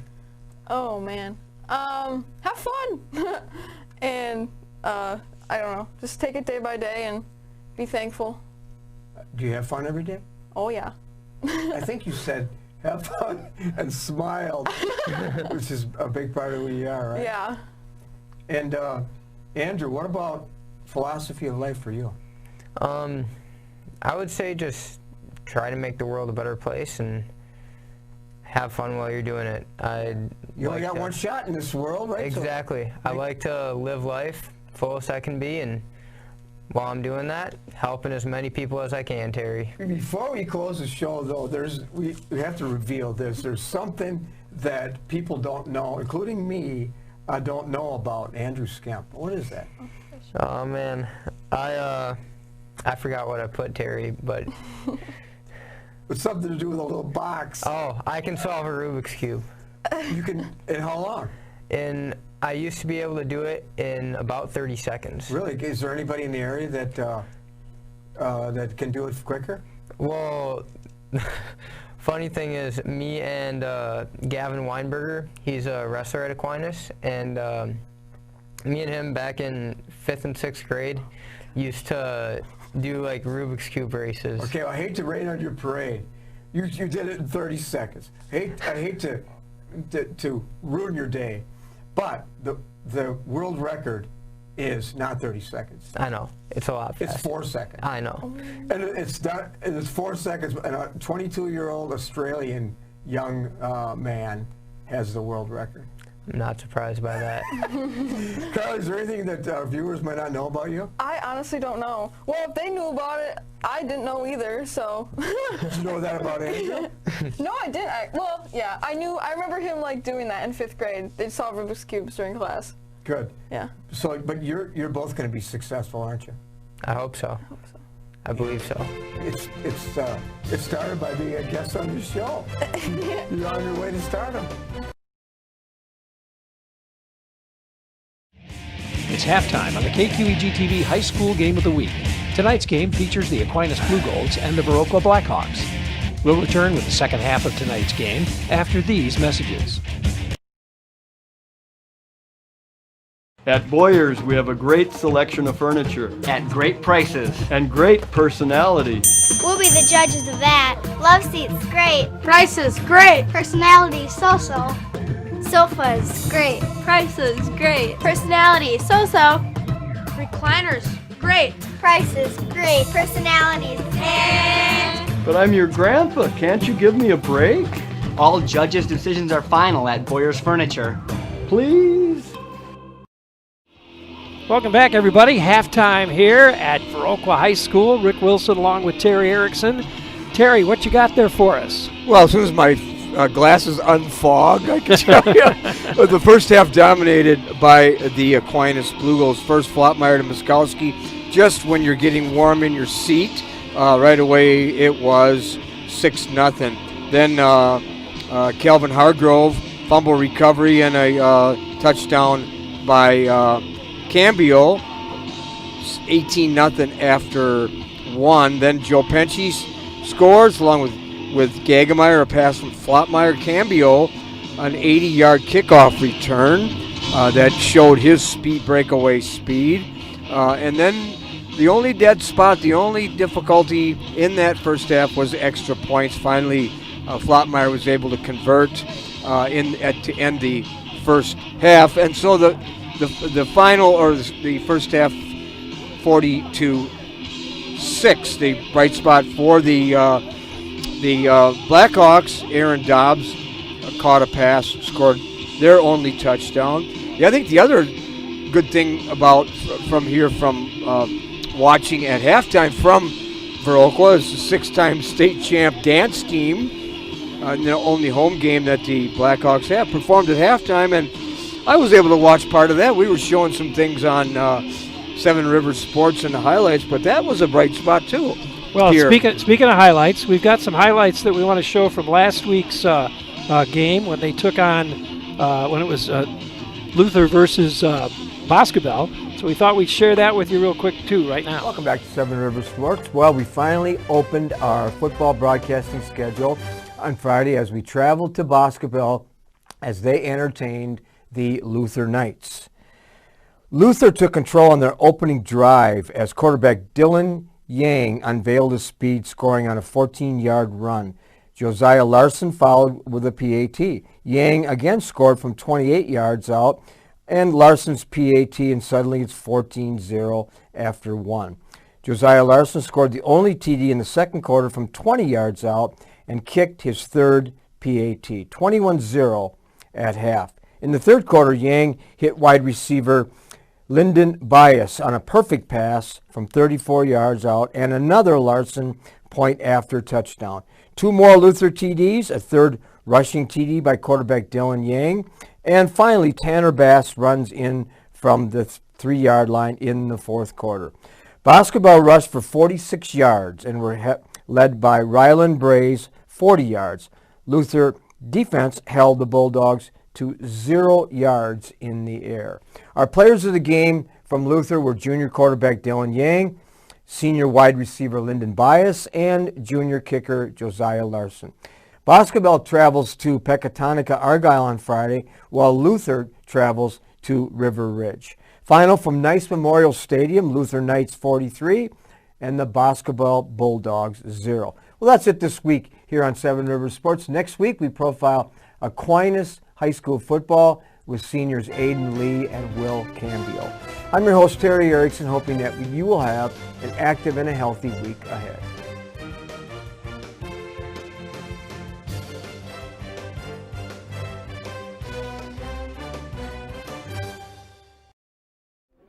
Welcome back, everybody. Look at that full moon we've got down here. Beautiful full moon as we get ready for the third quarter here.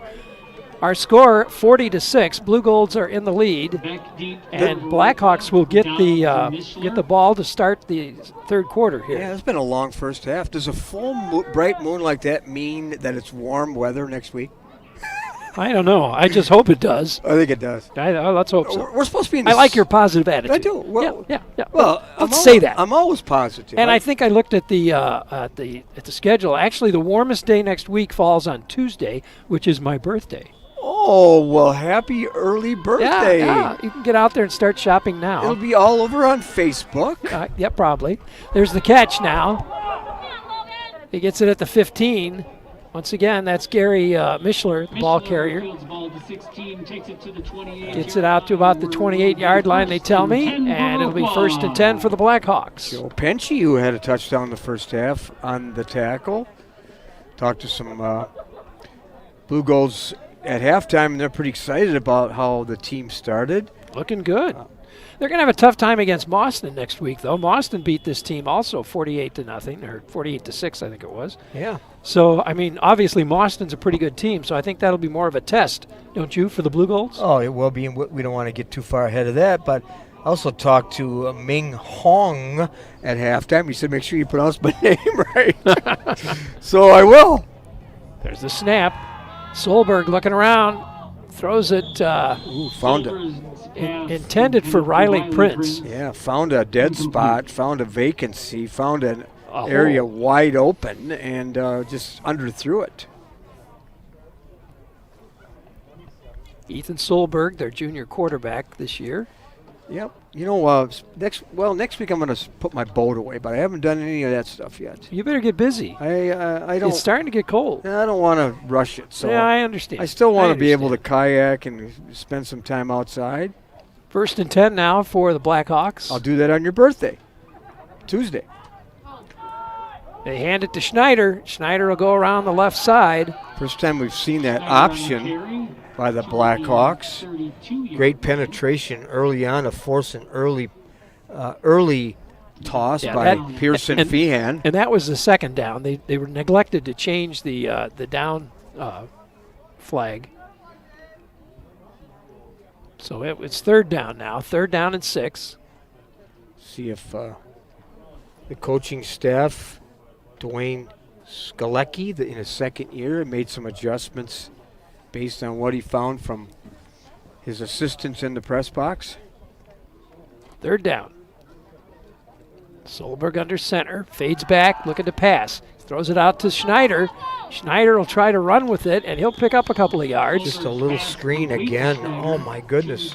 That time, again, Pearson Feehan. He has looked good. Pearson Feehan just came from that outside and made him throw it early. 4th and 4, it looks like, for the Blackhawks. They would most likely kick at this point.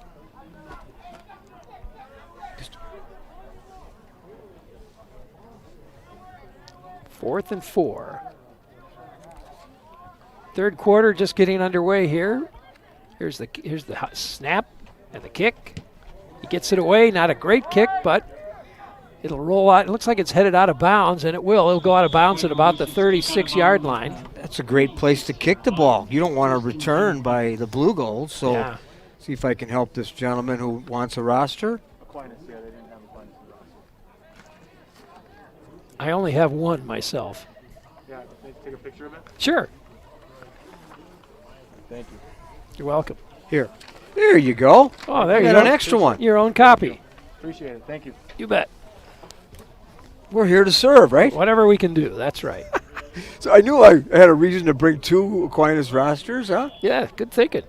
10:30 left here in the third quarter. We're just getting into it, and the Blackhawks, or rather the Blugolds with the ball. There's a handoff to Cambio. Cambio comes around the left side, and with a gain of about 6 on that one. Cambio on a stretch play. The Wisconsin Badgers, who open up in, I think, 3 weeks, like to run that stretch play. Great block again by number 55, Riley Clark, the junior. Well, I know his grandpa. I know his dad. I know his dad too. Yeah, dad teaches at Logan. You know that. Yep, Phil. Yep.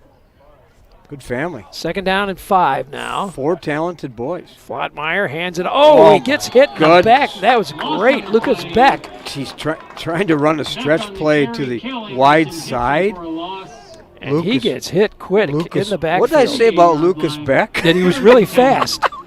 But he wasn't fast enough that time. You know why? Because he didn't get to the edge. No, he didn't even get out of the backfield there. Oh. So they'll lose a couple yards on that one. 3rd down, though. I want to see. 8. I want to see his blazing speed, Olympic speed. This time Flottmeyer again fakes it. And it goes from Cambio to Penchy, and Penchy will pick up a few yards. Carry to the 43-yard What do we got? 4th down here? Yeah, it looks like 4th down. I think this is 4 down territory. Well, when it's 40-6, why not? Well, even if it wasn't, I think this is manageable 4th down. Blugolds say, we better talk. Timeout. We They better got to talk it over. Somebody didn't know where somebody was supposed to be, I'm afraid. We got a score, Rick, too. Okay. 4 minutes left in the third quarter. Mike Horseman, the father of Elizabeth Horseman, who's a heck of a softball player, by the way. Okay, tell us the score. Blugolds. Edgar up 6-0 over the mighty Hilltoppers. And another one of our sponsors today, First Community Credit Union, offering the products and services you need to live your best life. They're proud to serve the financial needs of their local communities because community is their middle name. Federally insured by NCUA, membership eligibility is required. Visit first at ccu.com. That's firstccu.com. All right, 8:55 left here. Steve Kramer, the longtime offensive coordinator for the Blugolds, does a great job with his play selection, but this time decided Flottmeyer's going to kick. Looks like they may give him that option again. I asked Jackson, do you ever audibilize? He said, no. I get the plays from Coach Kramer, and I don't audibilize. And I do what he tells me. Oh, he's got the... but a bad left-hand kicker. Left-footed kicker. Oh, it stays in bounds. Look at that. Rolls down to about the 30-yard line. So that that rugby style of kicking does give you a little bit of the option to run? It does. He did it once already tonight. He did. That's a good roll. So Blackhawks will get it back now with 8:44 left in the third quarter. 40-6.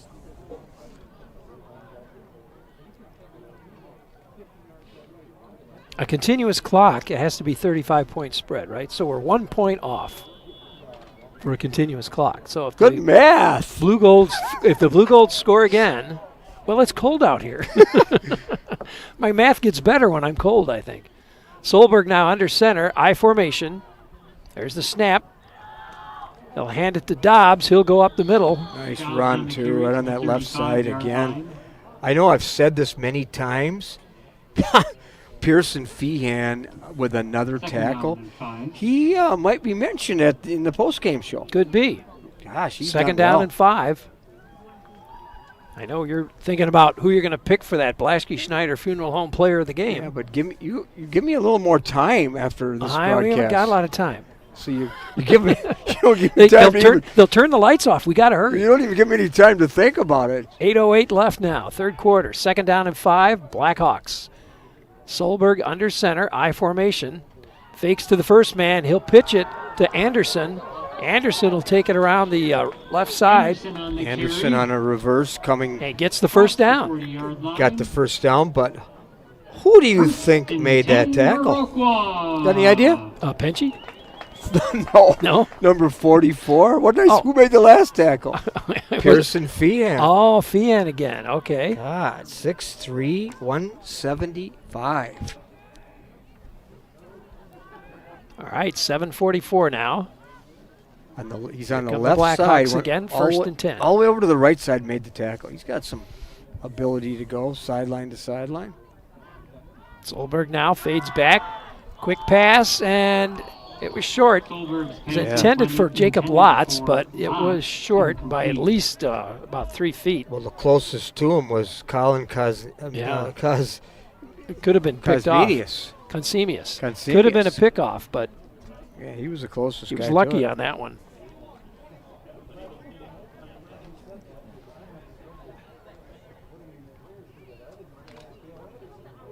So now it'll be 2nd down and 10 for the Blackhawks. Solberg again comes up under center, I formation, receivers right and left. There goes Anderson in motion. The snap, they give it to Schneider. Schneider comes around the right side, and he'll pick up about 4 yards, maybe 3. That's 4 tackles in a row by number 44, Pearson Feehan.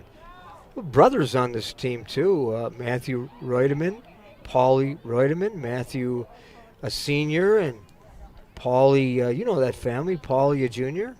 Mm-hmm. 3rd down and 6 now. Blackhawks trying to move that ball down the field. Solberg comes up under center, I formation again. There goes Anderson in motion. This time he fakes the handoff. Solberg rolls out. We got a flag, and that ball was actually knocked away or tipped away by Colin Consemius. That's right, but they're going to decline it because do you know what? Number 58, Caden Hansen, the left guard who starts both ways, is the recipient of a holding call. Blugolds decline it, and it goes down. You can't tackle when you're on offense. Well, you can't? You can't wrap your arms around you can't them. do that? No, you can't. Oh. Well, 4th down, and the Blackhawks will kick.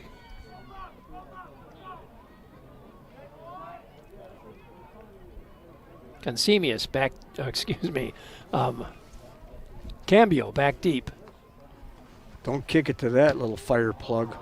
There's the kick. It's up, and that's going to take takes a blue goal roll, yeah. It'll stop at about the 38-yard line. Kick is down And the Blugolds will get another shot at it. 6:28 left in the 3rd quarter. Our score 40-6. I would expect the Blue Gold first unit to stay in at least for the duration of this quarter before we see maybe some clean jerseys, don't you think? Yeah, I would think so. Blue Golds have had a tough time with training camp. They have guys coming from Genoa and Sparta and all over. They practice 4:30 to 6:30, no bus service. Virtual learning, and it's been tough for them. Tough for every school. Do you know Joey Miller, number 68, for the Blue Golds? Ball carrier that time, number 34, Ashton Hollett. But Joey Miller, I believe he's the young man that's been driving out at the Speedway. As part, yeah, they have 6'6", 324 pounds. They have a high school division out there, and a number of high school or Aquinas fans have been showing up out there. And I believe Joey Miller is the young man that's been driving that car. Good. Well, something I didn't know. I'm glad you shared that. Comes from La Crescent. Yeah. There's the snap. And again, they do that double handoff. Yeah, double handoff. And Penchy gets the ball and nears the first down marker. They're going to put him just shy, about a yard shy of the first down. I said to Jackson Flowerman, what have you been working on the most in the offseason? He said, bonding with my teammates, taking control of a huddle, being respected. There's the handoff again. We got a flag this time. Yeah, we got a... Ashton Hollett, the ball carrier. We got early movement by those Blugolds. Fullest on the carry. Flag on the play. Tom Lee told me that look for Ashton Hollett to run the ball a little bit, and he was right. Using him here now in the third quarter. I suppose he would know. Yeah, he cooperates so well. I ask him for information early in the week, and each year he just goes out of his way to give us all the information we need. You know that? Yeah, nice guy. Look at all this I have in front of me, courtesy of him. Wow. See, I don't just report here and just work the game. I do some preparation. You're on the phone. That's right. Talking to people. All right. Well, I want to do a good job for our viewers. 3rd down and 6. 5:27 left, third quarter. Here's Flottmeyer rolling out. He's got Penchy. He caught it. Bobbles it a little bit. There he goes, headed for the end zone. Can he get in? And he does. And he does, and no flags. And again, Flottmeyer rolling out to his left. And perfect easy pass. And Penchy does the rest. Nicely done. He's Penchy starting in place of Aiden Lee, and he has he's been up to the call, hasn't he? I guess so. Well, you wanted a running clock? We got it now. We're about to see that here, I think, pretty quick. 2 games in a row with a running clock. Here we go. 46-6. Let's see what they're going to do for an extra point this time. What do you think? I think they should throw it to number. They fake it. No, Flottmeyer's going to run it in. Yeah. And he gets in. He did. I thought they were going to throw the ball to the swinging gate, and Mike Horseman says 12-0 Edgar, 10 minutes left in the 4th. Now, I would think our viewers would be as surprised as me. Really? Oh, my goodness. Division 7, I mean, that doesn't necessarily mean anything. I see what you mean, Division 7, small Edgar. School, very small school. Oh, my goodness, yeah. Coming to, what, Alaska, 1,000 kids, something like that? Division 2? Alaska's Division 2? Doesn't always mean a lot. Evidently. But because there's been such a success at Edgar with Jerry Sins over the years, over 400 wins, you know, they're a formidable opponent, but there's a lot of time left. Let's see what happens.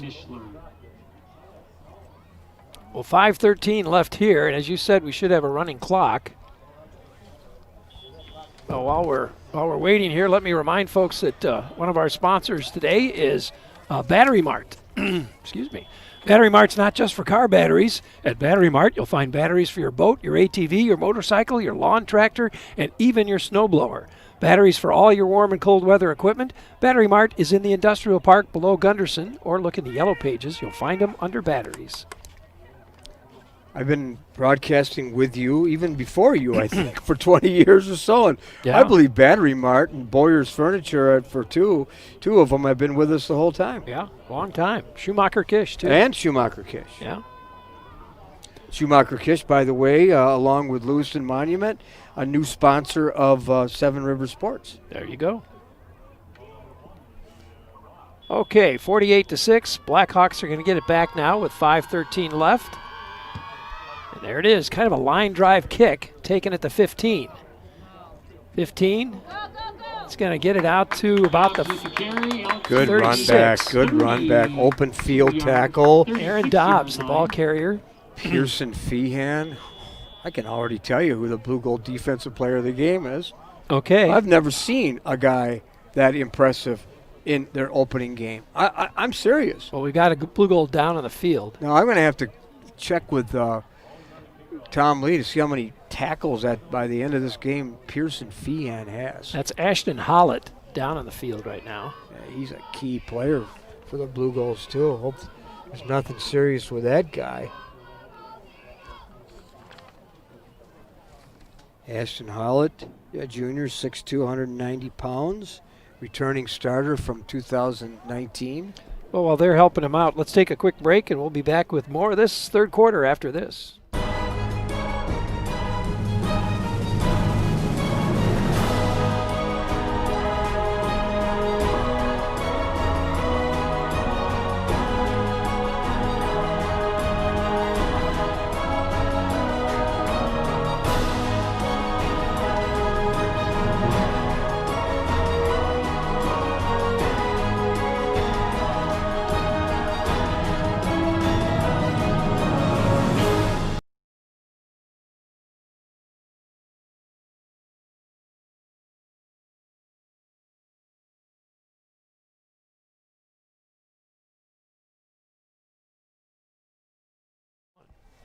Welcome back, everybody. Rick Wilson and Terry Erickson, and 4:47 left on the clock now.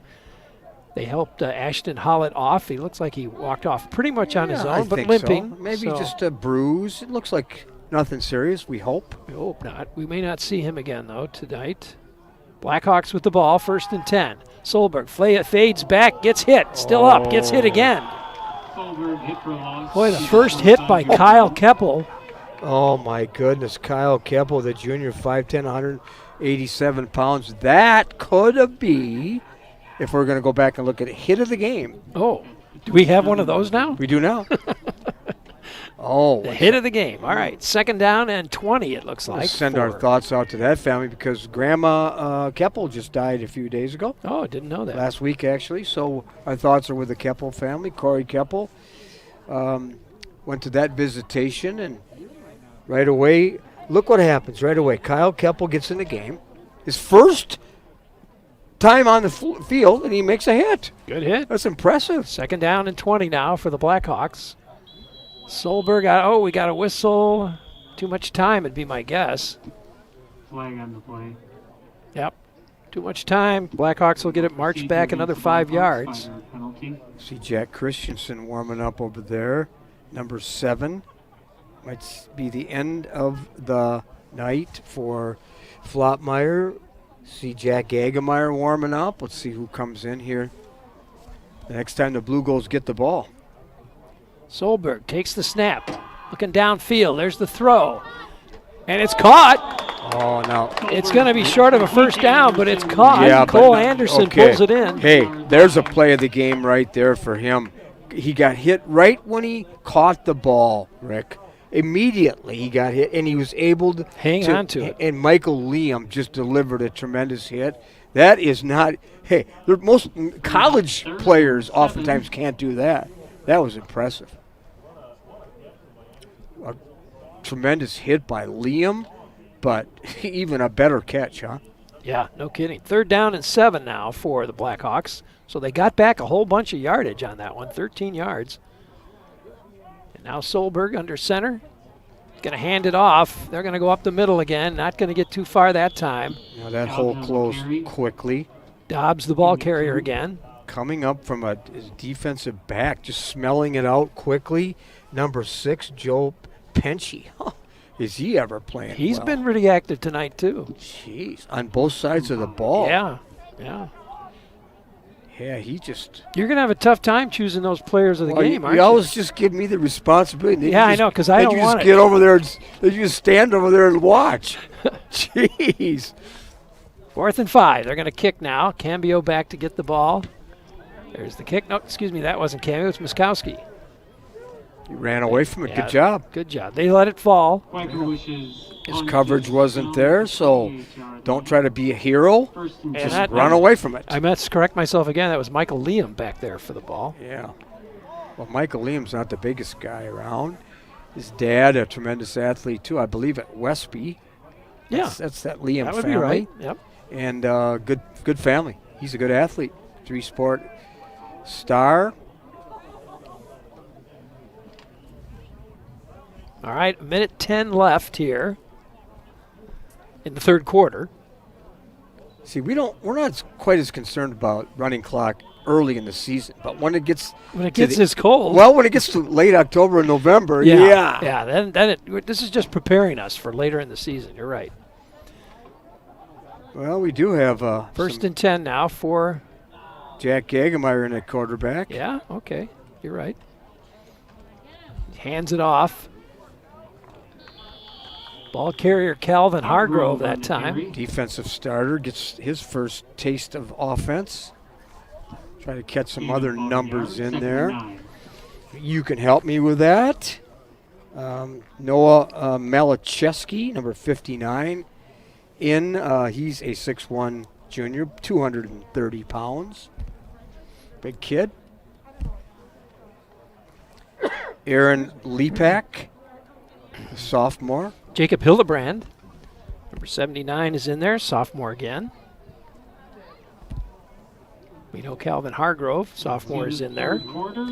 Isaac Schumacher, Another sophomore in there for the Blugolds, and a timeout. Oh no, that's the end of the third quarter. They're deep. They're end deep, of the those third Blugolds. quarter. So we'll do this. We'll take a break and we'll come back with the fourth quarter after these messages.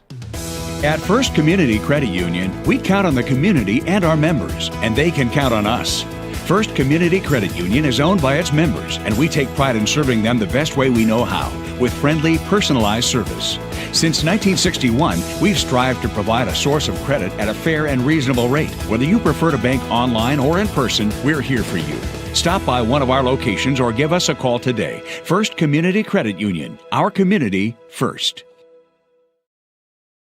Are you thinking of building your dream home or remodeling your current commercial space? Kirshner Custom Builders can help you make your dream become a reality. They build beautiful, dramatic, creative, functional, and efficient buildings, whether it's your dream home or commercial building. Kirshner Custom Builders will coordinate every step of the process, from land purchasing to final landscaping. Visit their website at KirshnerCustomBuilders.com and get a free guide on things you must know when planning to build a custom home or renovate a commercial space. Kirshner Custom Builders, your satisfaction is their guarantee.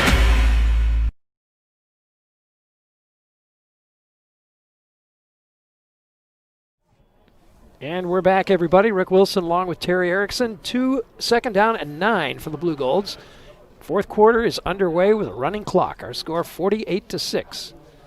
And the snap goes high. The handoff goes nowhere. Yeah, the pocket collapsed immediately. Hargrove trying to get to the line of scrimmage. No. Isaac Schumacher trying to throw a block. Didn't go. We got David Ortmeyer in there. He's a sophomore, 5'6", 110. Ben Corsi, number 13. He's a sophomore also. He's been in there a couple times tonight, though.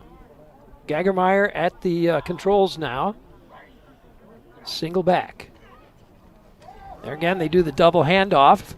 And this time, Paulie Reutemann ends up with it, but he doesn't get any yardage on that one. No, I'll tell you, this possession controlled the defensive line. That time, Cale Anderson, great tackle, the captain, number 42, two-way starter. Fourth down. They're going to kick. Here comes Jackson Flotmeyer back in to kick, huh? Yep.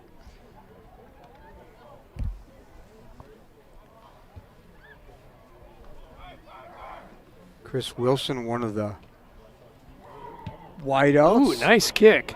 That's got to be one of his best kicks of the night. That was it. From the pocket, too, not a running kick. Yeah.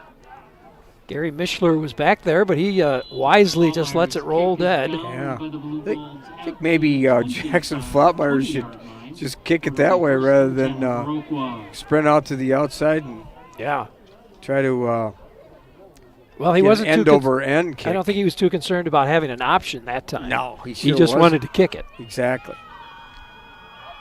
No rugby style that time. Running clock at 10:18 now.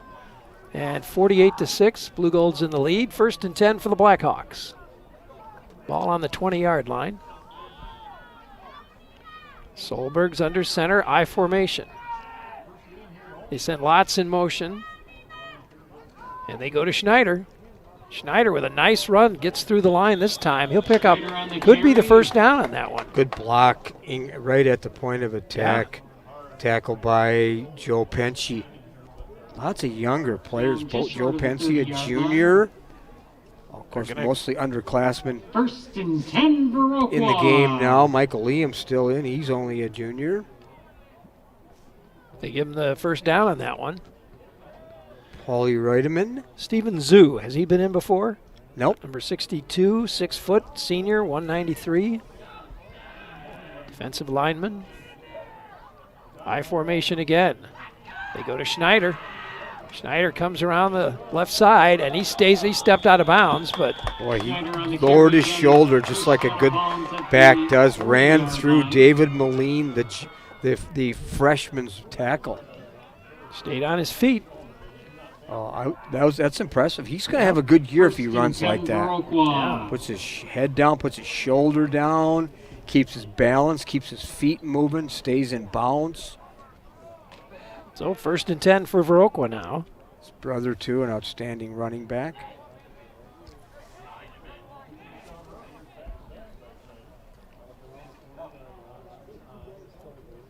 Solberg under center. Takes the snap, fakes the handoff, fades back, looks to throw, gets rid of it, but pressure was on there. He was looking for Anderson, but he had a lot of pressure coming at him. He had to release that early. He did. Or he would have been down on the ground back Pensy there. came in from a linebacker spot, put some pressure on. So did Isaac Schumacher, the sophomore, 5'11". It's number 66, so he had 3 6s. Making coming at him. Disturbing Solberg. 2nd and 10 now. Solberg, a little bit of the gun here. He's got trips out to the left side. Single receiver to the right. Bad snap. It's down. Blugolds have Blugolds say they have it. Let's see if the yep, they do. Guys in the stripes agree with them, so the Blugolds will get it back again. Bad snap. Certainly a passing situation for the Blackhawks, going to 3-by-1 set, and didn't go anywhere. No. So 1st and 10 for the Blugolds. And we'll see that same squad come out. I imagine Gagemeyer again, you think, at quarterback, or will they? What do we got? Someone else. Inadvertent whistle? Replay the down. What? So it is inadvertent early whistle. That's what I hear from the white hat, Paul Laxton. I didn't hear no whistle, but maybe there was, huh? They're going to replay the down? Did I hear that right?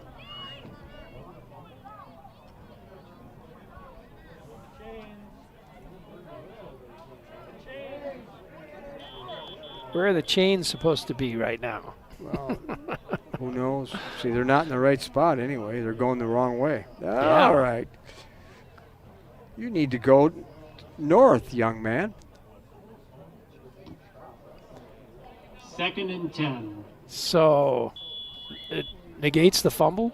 Yeah, well, with electronic whistles, I'm surprised we don't have more inadvertent whistles by officials. Oh, he caught it. How do you like that concentration, huh? That's pretty amazing. Amazing is right. Paulie Reutemann tipped it up. Didn't. Yeah, how about this? We have a new quarterback in there. That's Eric Jurdy. Okay. For the Blackhawks. Yeah. No, who caught that pass, though? That was, let's see. I think that was Lotz or Aaron Dobbs. I think it was Aaron Dobbs that picked it. Nope, Lotz. Okay. Lotz, Said it was Lotz, yeah. Lotz. Thank you, sir. Jacob Lotz. Yeah, I think he meant number 1. I was it was the index finger, so I think he meant number 1. Defense. I thought you had the offense, but forget it. I guess not. 1st and 10. They hand it off to Schneider. Schneider gets hit, but he gains about 8 yards on the play. He did, but you talk about good closing speed by number 22, who came up quickly. Of course, that's Michael Liam, only 5'9" junior. He just came out of his shoes and attacked Schneider. 2nd down and 6 now. One of the toughest things to do in football is open field tackling. Did you know that? No, I didn't know that. Oh, my goodness, yes. Now I do. Thank you for illuminating me. Yeah. Well, I thought you should have a little knowledge on the game here. 2nd down and 6. Blackhawks with the ball. Gonna hand it off. Wow, nice run. That's Dobbs. Dobbs headed towards the end zone and taken down at about the 2-yard line. Nice effort. Nice effort. Oh, nice perseverance. He found a running lane after he got to the 2nd level and trying to get desperately to that flag in the left side of the end zone and almost got there. That was impressive.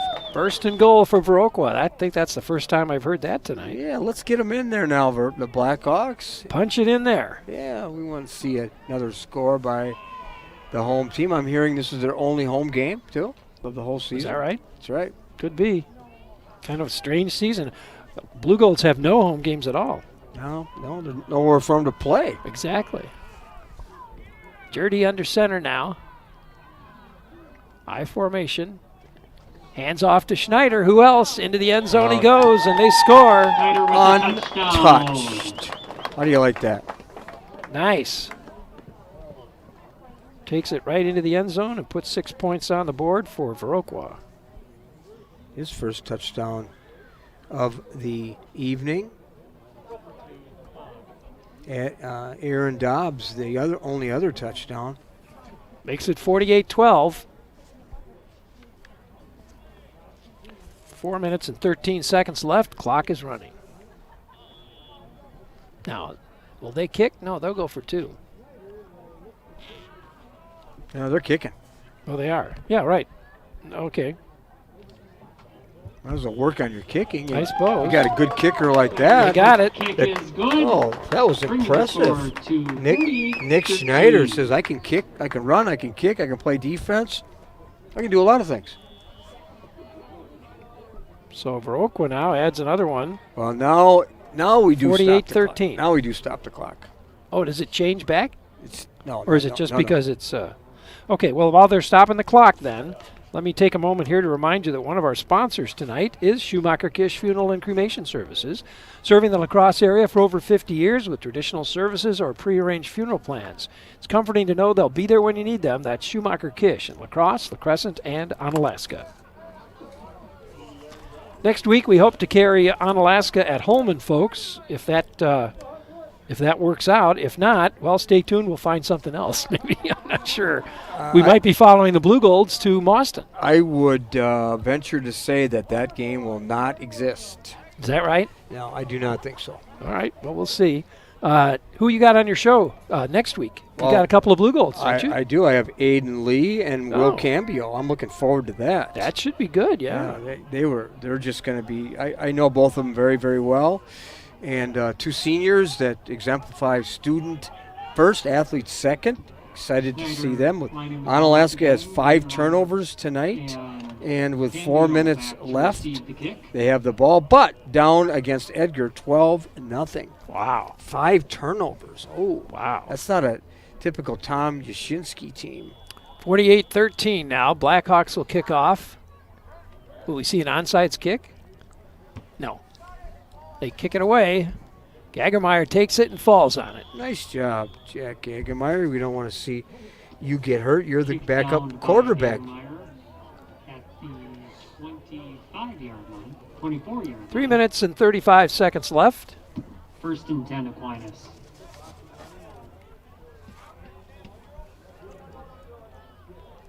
Don't expect anything other than a straight run up the middle or put your knee down.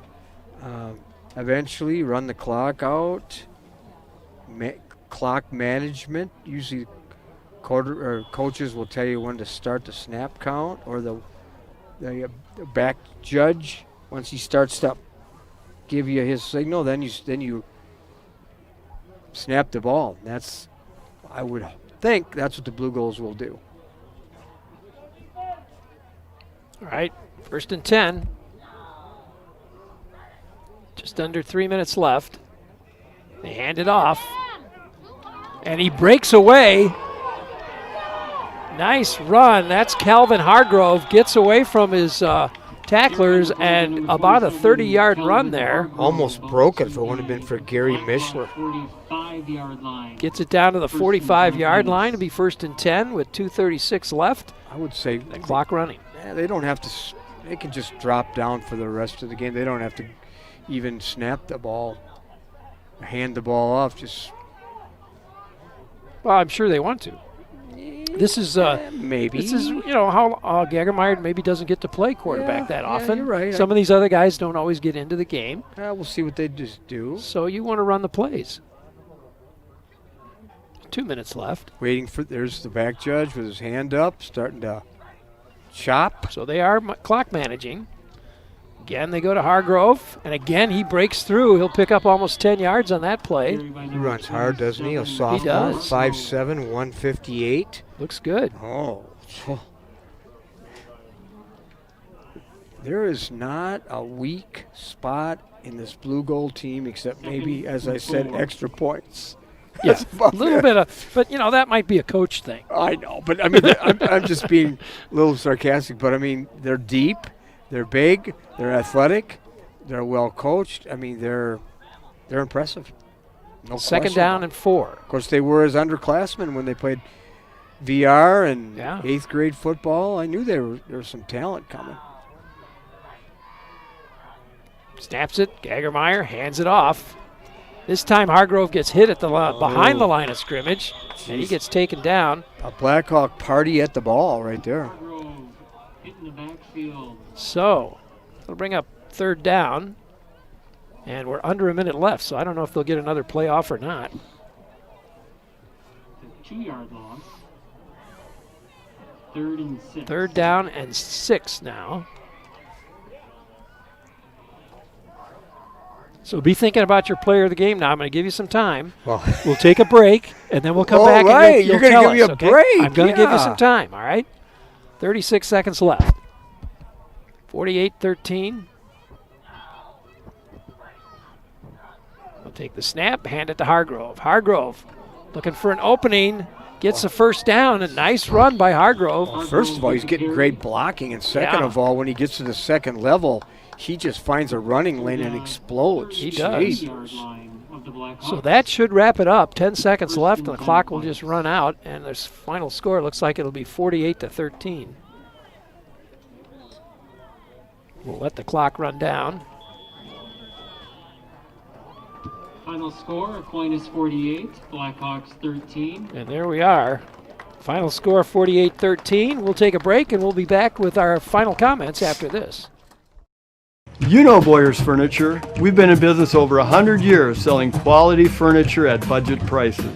But who's choosing the furniture we're selling? We picked out sofas, and more sofas. We picked out love seats, and more love seats. We picked out recliners, And more recliners. Dining room furniture. bedroom furniture. With buyers like these and USA brands like Ashley, Marshfield, and Best, you can't do better than Boyer Furniture. She's savvy. You're responsible for it. She's sincere. You should just be doing the right thing. And she's always supreme. You're going out of here. Judge Karen brings humor and compassion into her courtroom. And when that gavel comes down, Good luck to you both. people know it. I'm going to make sure justice happens. Yes, I know. Always fair, always bright. You should have known better than this. Don't miss Supreme Justice with Judge Karen.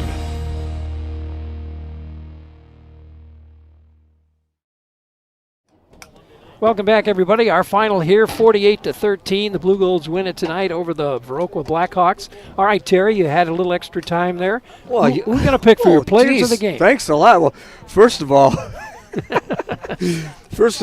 we hope Viroqua can build on some of the good things they did. I thought Gary Mishler played well on defense. He would be one of my 3 Blackhawk players of the game. Nick Snyder, a senior, and another senior, Cale Anderson, played well on both sides of the ball too. All 3 of them two-way starters.